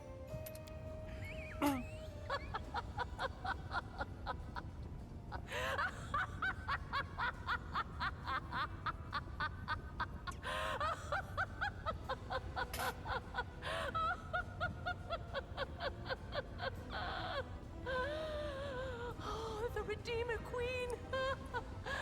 That's new. Never in all my years have I heard anything like that. Whew. Well, child, enough joking. Get out of my sight, or I'm afraid I might decide to keep you here forever as my fool. You can't have her. Do you think she took my words to heart? Who knows? I suppose you're right. We'll see what happens. I told you to get out! Don't want to hear your squeaky voice again! You know what, Ember? Whether or not it worked on her, you went off. You spoke your truth, and you are truly my daughter. Did it really create me? She has certainly had a hand in your present state of existence. Lady Vorlesh designed the World Wound, a magical phenomena of unfathomable power. To seal it, we required a key that was just as strong and unique. Simply put, we required a champion, and she chose you. Both your powers and that wound on your chest were the result of her experiments, when she infused your soul with the essence of the Abyss. Of course, you remember none of that. Everything was done in secret. Even the power granted to you was purified, to the extent that it was possible, so that you would not guess its source ahead of time. In trial after trial, we watched your will be tempered, and when the time came, we started filling you with the energies of the Narendrian crystals. These energies are necessary for the task at hand. Everything that's happened to you was part of my intrigue. I was going to summon you and reveal the truth when the time was right. Instead, you have followed your queen's orders and arrived here early. One can only hope that you are prepared to accept the truth. Everything has its price, says Arilu quickly. Your wound was, in essence, the flip side of all my experiments. There was a reason why we required a true champion, not merely a living tool whom we could fling into the flames of the World Rune and have it close like any lesser rift. I think you should know that. Naticula makes a gesture, cutting Arilu off. Don't be so hasty. We have burdened her with enough revelations for now. Give her time to become accustomed to the truth about herself. Then you can share all the details.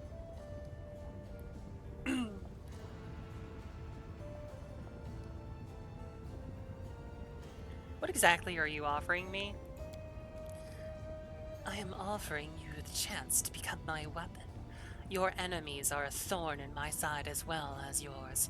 What's more, if you have never schemed against Galerion, I have never schemed against Galerion, nor have my warriors taken part in the conquest of your plane. At least, not at my behest. There is no reason for enmity between us.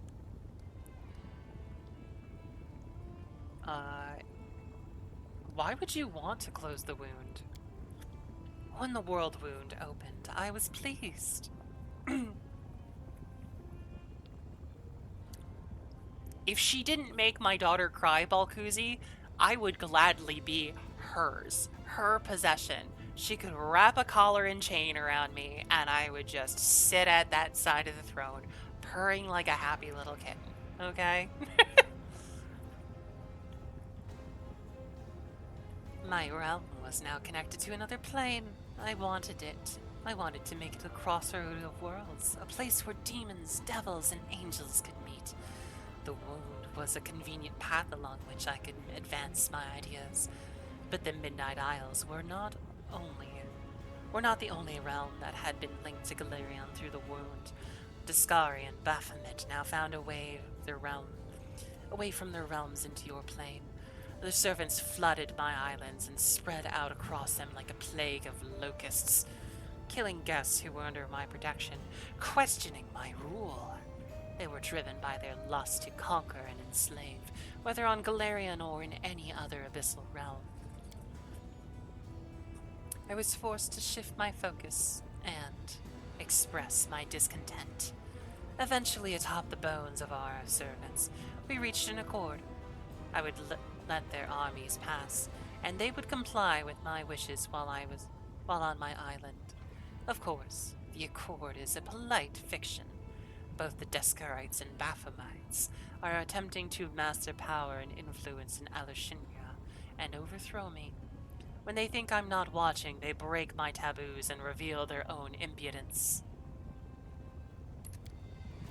And worst of all, Lady Vorlesh told me about the Narandrian crystals. Told them about the Narandrian crystals. They realized what kind of power the crystals hold, and now they are determined to mine every last deposit hidden within my islands. And once an island loses its crystal, it becomes nothing but flotsam, slowly sinking into the dark waters of Ishar. With every lost island, my power is diminished. I could start a war and kill the plunderers, but a major conflict would hinder some of my other plans. So instead, I will teach my neighbors a lesson by orchestrating their ignominious defeat at the hands of a mortal. If you're so powerful, why do you need me? If I were to make a move by myself, it would start a war. Not that I'm afraid of doing so, but it would hamper my more important plans. Baphomet and Descari could never best me, but they could sow enough chaos and spill enough blood that visitors from other planes would shudder at the mention of Alushinia. No, I will wage war on my own terms, in the shadows, and I will remain unseen until I drive my blade into my enemy's back. And since Scalpfrey happened to send you to my realm, you have the honor of becoming my blade, mortal. Be glad you're wielded by my skillful hands. We should also reveal how exactly our blade will be employed. Meticulous silences Aurilu with a sharp gesture. We can discuss the details later, when the moment is right. Now is not the time for idle conversation. What do I stand to gain? A reasonable question. One must always serve one's own interests. Well, rest assured that you will be adequately rewarded. I will give you gifts befitting your ambitions, and my patronage, which you can certainly count on, will prove more valuable than any enchanted trinket you could dream of. Someone's feeling generous. While we're at it, we may as well ask for immortality. Arrow didn't like divine powers and pockets full of sweet pies, right? I can grant you immortality as well.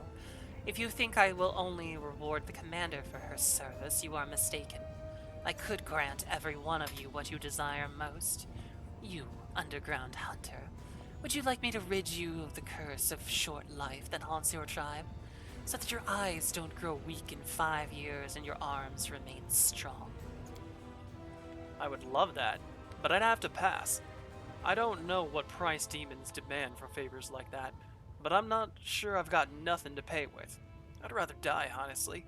Whenever my time comes, than live in debt around my neck.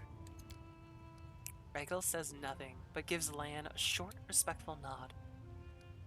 How exactly do you plan to close the world wound? It is a complicated magical process. You will receive precise instructions once we've captured the Threshold Fortress on Galerion. There, at the exact spot where Lady Vorlesh opened the world wound, you will be able to close it. But first, you'll have to crush the Guardians of the Threshold, and their forces are growing by the day. Hepzibah, Baphomet's daughter, is mining a large number of Narandrian crystals in my realm. These crystals are her secret weapon. No army in Galarian can stand against them. You must stop Hepzibah. If you do not, your world will fall and my plans will suffer significant harm. At one time, I disclosed the secret of transformation to 2 servants of Baphomet and Discari, Xanthir Vang and Mutasafin. It was a well-calculated gambit which bought us time and assured both Discari and Baphomet of my loyalty. Mutasafin is Hepzibah's favorite. He oversees the transformation of her army. Hepzibah is currently on another island far from here. The route to that place is plagued by pirates, monsters, tempests, and other more terrifying dangers. Have you heard of the living bubbles of frozen time that swallow airships, and when the ship reaches port, their crews discover they've been gone for 100 years? This is not even the strangest occurrence you could encounter on your journey. I'm willing to provide you a decent ship and an experienced crew. If you kill Hepzibah, it will stop her sinking any more of my islands, but without giving Baphomet cause to declare war on me. Antigula casts a sidelong glance at Rochelet. Then again, I'm not offering you anything new, as you are already enjoying my favor, Commander. Your companion is a succubus, and I'm Succubus Queen. This demon follows you around only because I allow it. Tell me, Rochelet, are you grateful that I'm not forbidding you from traveling with the Commander and fighting against your own kind? The succubus reluctantly lowers her head. You are incredibly generous, Our Lady in Shadow. Sela winks at you. So what do you think, Commander? Personally, I'd rather take my chances rowing to this another island from here in a rusty bucket than make any deals with the Lady in Shadow. I'll steer. We are clearly being manipulated into serving as a tool in an intrigue we cannot fully evaluate. Given that we lack complete information, it would be tempting to make use of her resources, but that's what bait in a trap is supposed to be. Tempting. Why is it important to kill Hepzibah? Discari and Baphomet won't just stand there and watch you close the world wound. They'll send their armies after you, so you will need an army of your own. And that is something the Crusaders won't have for long. Hepzibah is mining more and more Narandrian crystals to empower her forces when she attacks Galarian. If you don't stop her, the Crusaders' resistance will be crushed, and the ranks of demons pouring through the world wound into your world will multiply 100-fold. You were sent here to cut off the demon army's supply of Narandrian crystals, weren't you? Well, that's exactly what you're going to accomplish.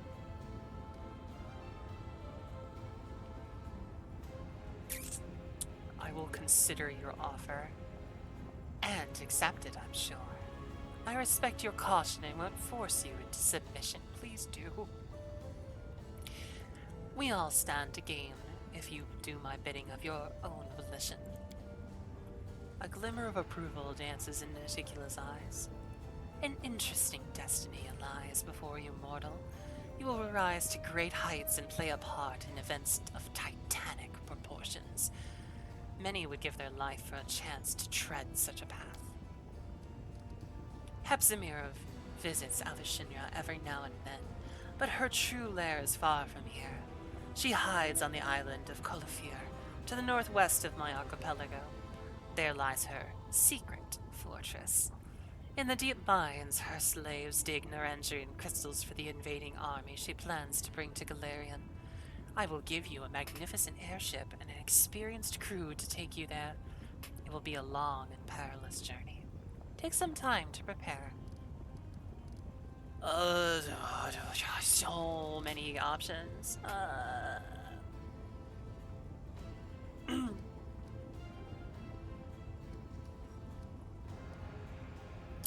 There are some in your city who must be condemned for breaking the laws of the Abyss, as well as the Cosmic Order. You must judge them. You don't say. And why do you concern yourself with these laws? What gives you the right to tell me who to judge? Naticula's tone is calm, but looking into her eyes is like peering into the crater of a smoldering volcano.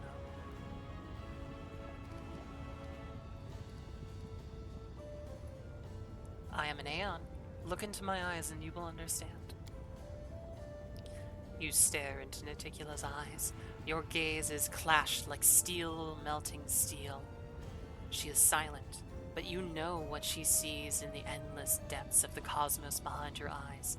Vivid nebula clouds, the tails of meteors streaking past, and the stars hanging in nothingness. Naticula blinks as if awakened from a dream and briefly brings her fingertip to her temple. Well, Aeon, there are times when even the ruler of Alashinra is in need of entertainment. I have never obeyed her laws or rules before, but why not try it now? Let's have a trial. I'd love to see an Aeon try to establish order among chaos. Your soul is surrounded by luminescence. We'll start with your trial. What laws of the Abyss have you broken? Naticula arches a thin eyebrow. You think you can interrogate me in my own city? Brave, but foolish. I killed Willidus.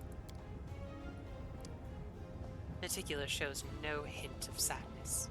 I am aware of this, of course. It is lamentable in a way, since his fear of me was strong enough to make him impeccably loyal. However, his death is but a single move in a much larger game. In games like this, losing a few pawns is unavoidable.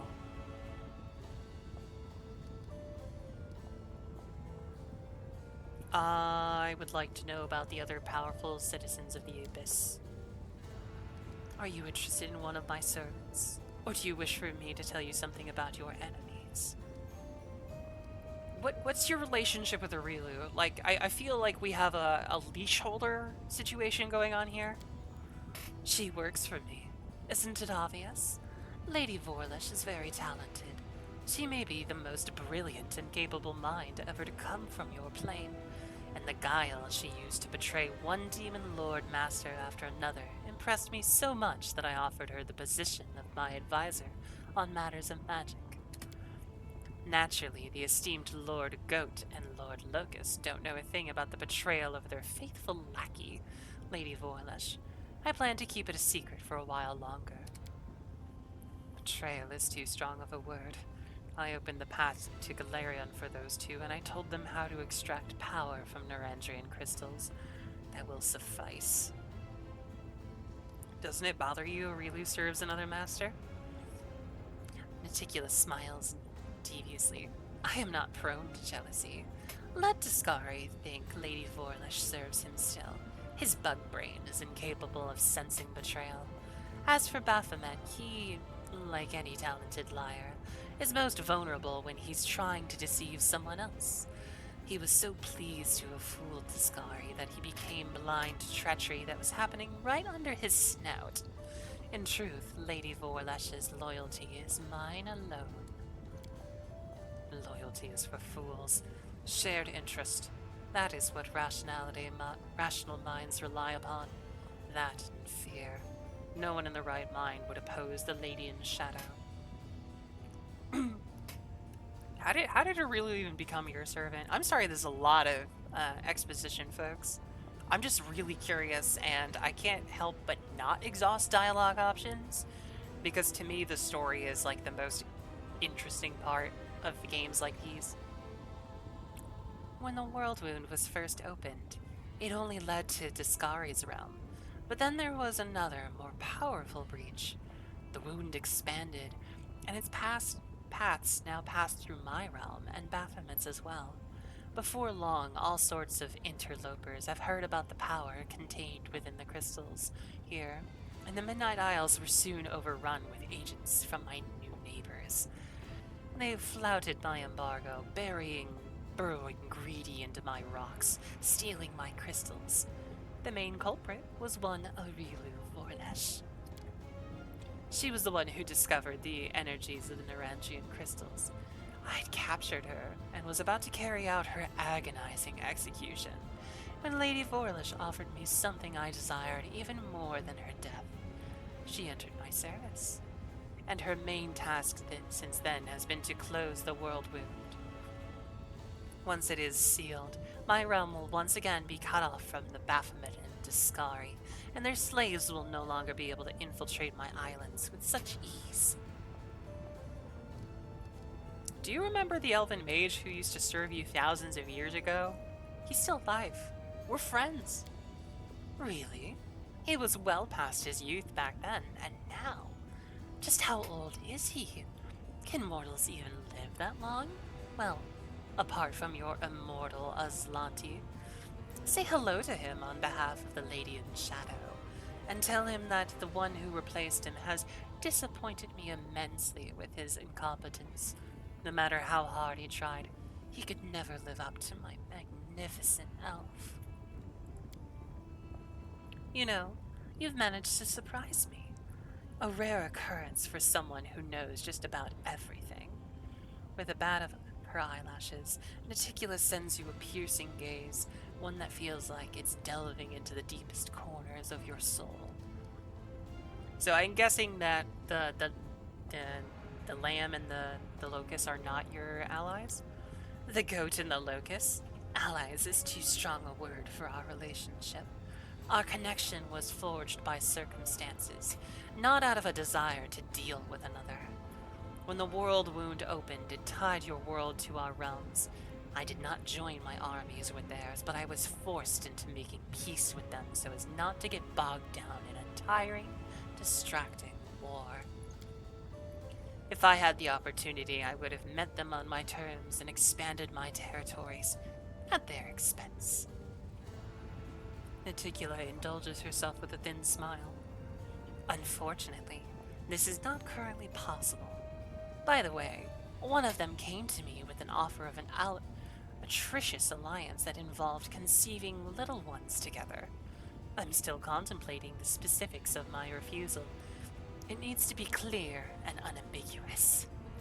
Her ensuing laughter is deep and musical, almost enchanting.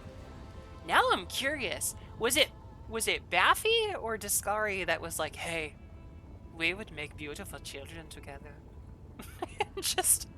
I feel like it's Baphomet. I feel like he fucks a lot.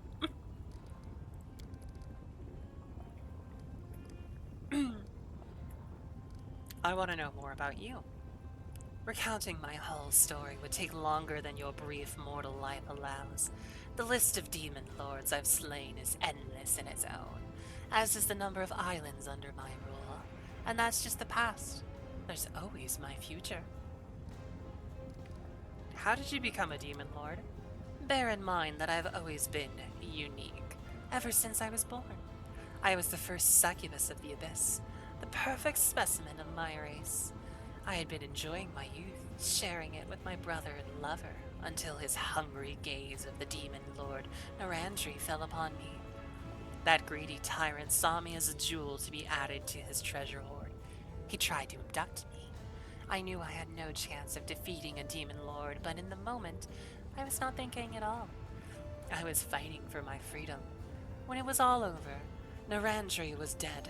I eviscerated him, and for many days afterwards, blood spewed from his open carcass. First, his body turned to stone, and then his blood, which had been flowing like a stream, began to crystallize into a massive purple glaciers. Now do you see why they are called Narandrian crystals? Perhaps they should be called Naticular crystals, because all Narandri's blood crystallized. So too did my understanding of my power. Soon after, I began my campaign of conquest. I was cunning and swift, and the demon lords themselves trembled before me, knowing I could take their very lives. Only when all of the Abyss spoke my name in terrors and reverence did I decide that I had killed enough. I had a realm. I had power. I no longer shared with my brother. I had servants. And most importantly, I had safety. No one has ever repeated old Narandri's mistake. No one has tried to make me their slave. I think Balkuzi wants to make you his slave. Are the Midnight Court... yeah, I mean, we know this. Yes, my realm is quite literally built on the bones of my slain enemies. Ironic, isn't it? Yep. Balkuzi's gonna take the collar that you put on him and just turn around and put it on her instead. Just be like, heal. How did you turn the dead demons into islands? Niticular responds with a mocking smile. Surely you don't expect me to reveal the secret to you. There is no need for mortals to learn the weakness of demon lords.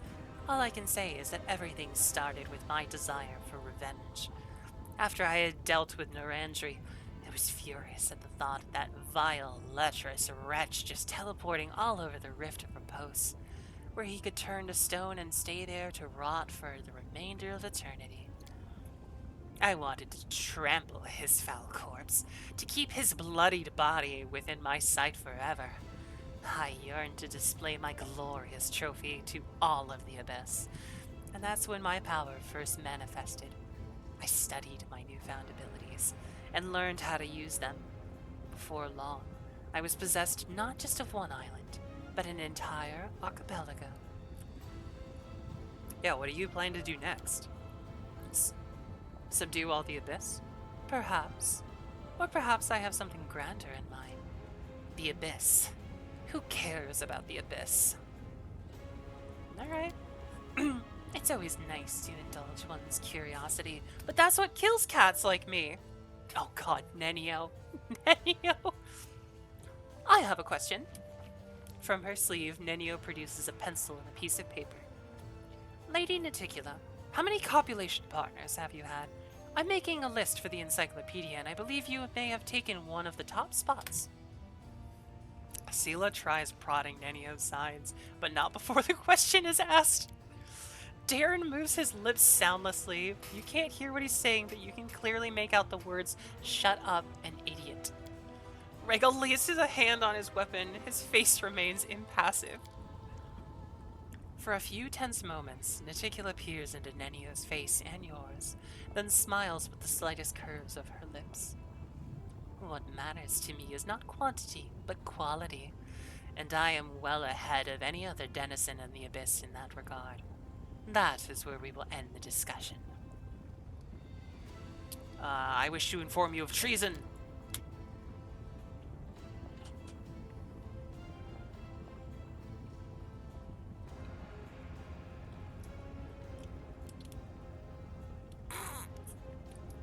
Don't shove a popsicle in my face. Naughty puppy. Naughty puppy. Niticula looks quite amused. Is that so? Who is it you've decided to inform on? And more importantly, how did you learn of these traitors and how credible are these accusations? A friend of mine, the storyteller, has peered into the future. In his visions, Hepzimir was sending demons after you. Demons were strengthened by Narandrian crystals, although you probably know this. A hint of dangerous excitement creeps into her voice. You are a font of knowledge, my dear Gast. Let's just say I'm not surprised by her appetites. The ambitions of that brat, or her lecherous goat of a sire, were bound to surface sooner or later, but your warnings will encourage me to keep a closer eye on her. You could have gone to Hepzimir with this and received a payment for your silence. Your foresight must not go unrewarded. I would rather get things from you than Hepzimira. Oh, also Shamira is doing things. A small smile appears on Niticula's lips. How nice of you to warn me. I'm impressed. I do wonder, however, do you really think I was unaware of this, or did you merely want to demonstrate your loyalty? Either way, I appreciate you telling me. I will take this as proof that I can rely on you. You were very astute to uncover Shamira's desire to dethrone me, and it was particularly sensible of you to keep your mouth shut about the secrets of the Narandrian crystals. I suppose your caution calls for another reward. At the snap of meticulous fingers, one of the servants approaches you and presents you with a delicate package wrapped in a gossamer-like silk.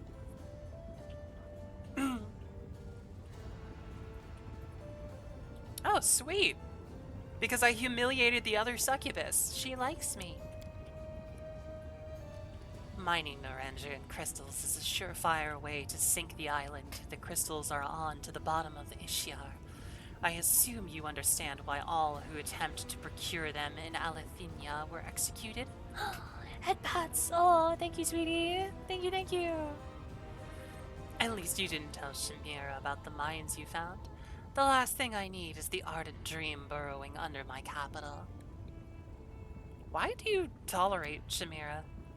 Someone has to deal with the trivial matters. Shamira's betrayal was assured the moment I made her my favorite, just as Zephorian's before her. The second always dreams of rising to be the first. I know the feeling well. Okay.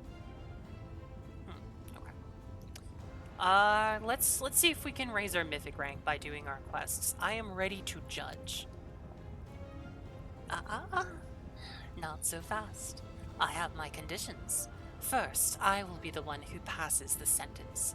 Naturally, I will listen to your opinion, but I won't allow you to ruin my fun. Second, out of all in Alishinra, you may choose only 3 culprits, and no more. Finally, you must judge them immediately, as any game that drags on too long soon becomes a chore. Are you prepared to give me the names?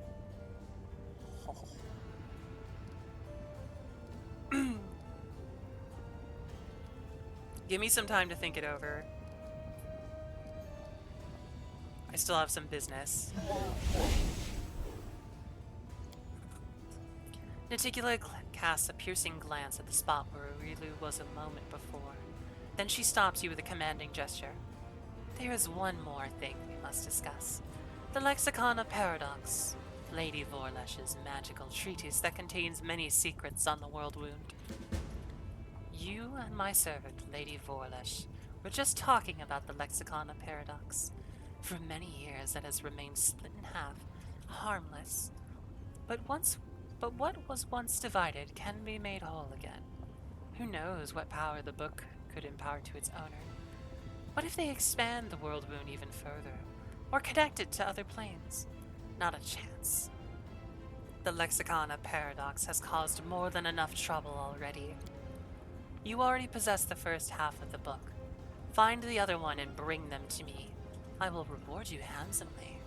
Giving the book into my keeping will also protect Galarion from suffering a second world wound disaster. The Lexicon of Paradox will be much safer under my watchful eye than in your travel bags. Wouldn't you agree?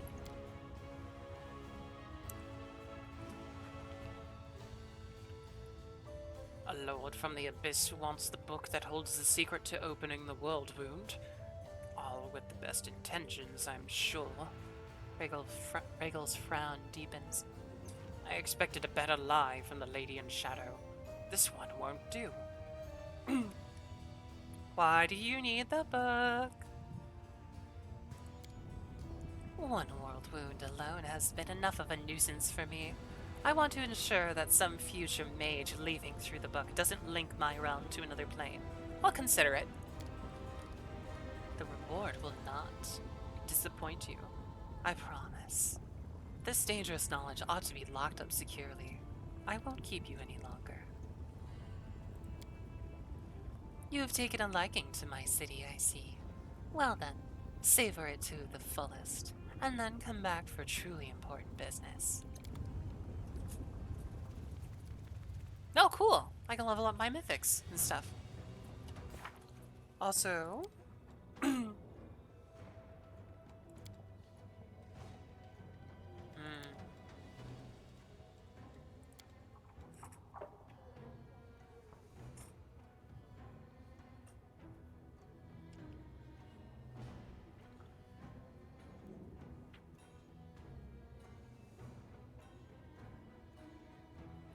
We definitely want to judge Zara. I don't like Zara. She's doing something awful to that child. I don't really care whether Zekla gets tried or not. He's kind of annoyed me, but he's not, like, that bad. Thank you for the pet, Rolaria. Trans rights indeed. Hello. Hello, hello. Melara? I don't know what's up with Melara. She is the cool pirate captain, but I don't understand why she's in trouble then. But anyways, that is where how is my day going? It's good. We're actually wrapping up here. So, loop.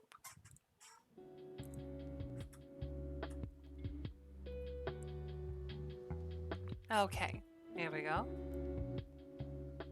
Turn this down a little bit. You've been lurking for a few hours? Damn, we have been going long. It's 4 hours.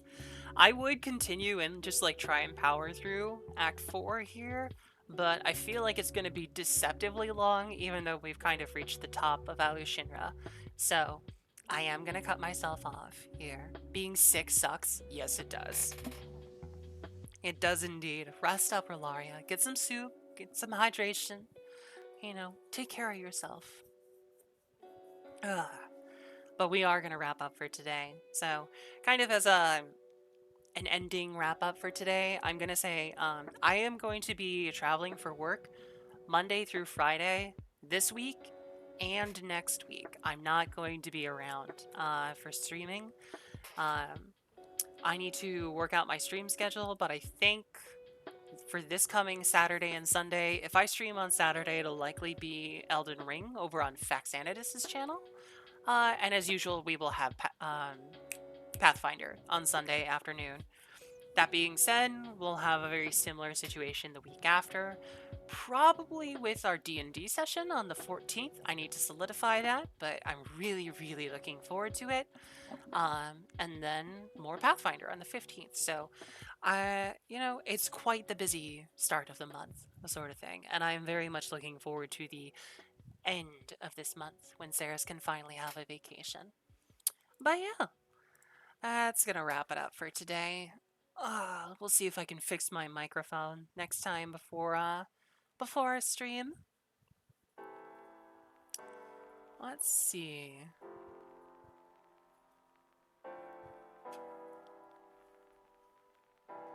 Binding of Isaac Repentance or...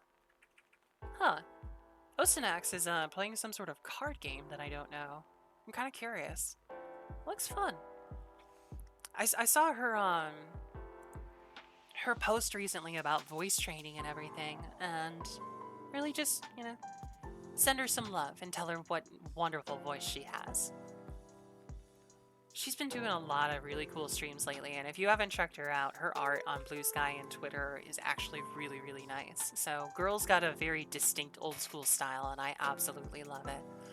But yeah, we're gonna wrap up for the day, so I'm gonna go get some food. I hope all of you have a great end of your weekend, and as usual for Sunday afternoons, please, please, please do something nice for yourself this weekend. If it's nice and moderately temperature where you are, go out and enjoy the sunshine, go touch grass, go for a walk. If it's hot and oppressive and humid or excessively dry, stay inside, hydrate, and keep yourself safe, okay?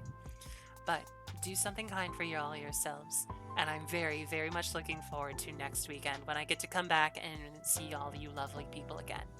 But until then, I'm going to be off into the mountains to go do work, and I wish you all the best of luck and a great week ahead. Love you all, people. Bye!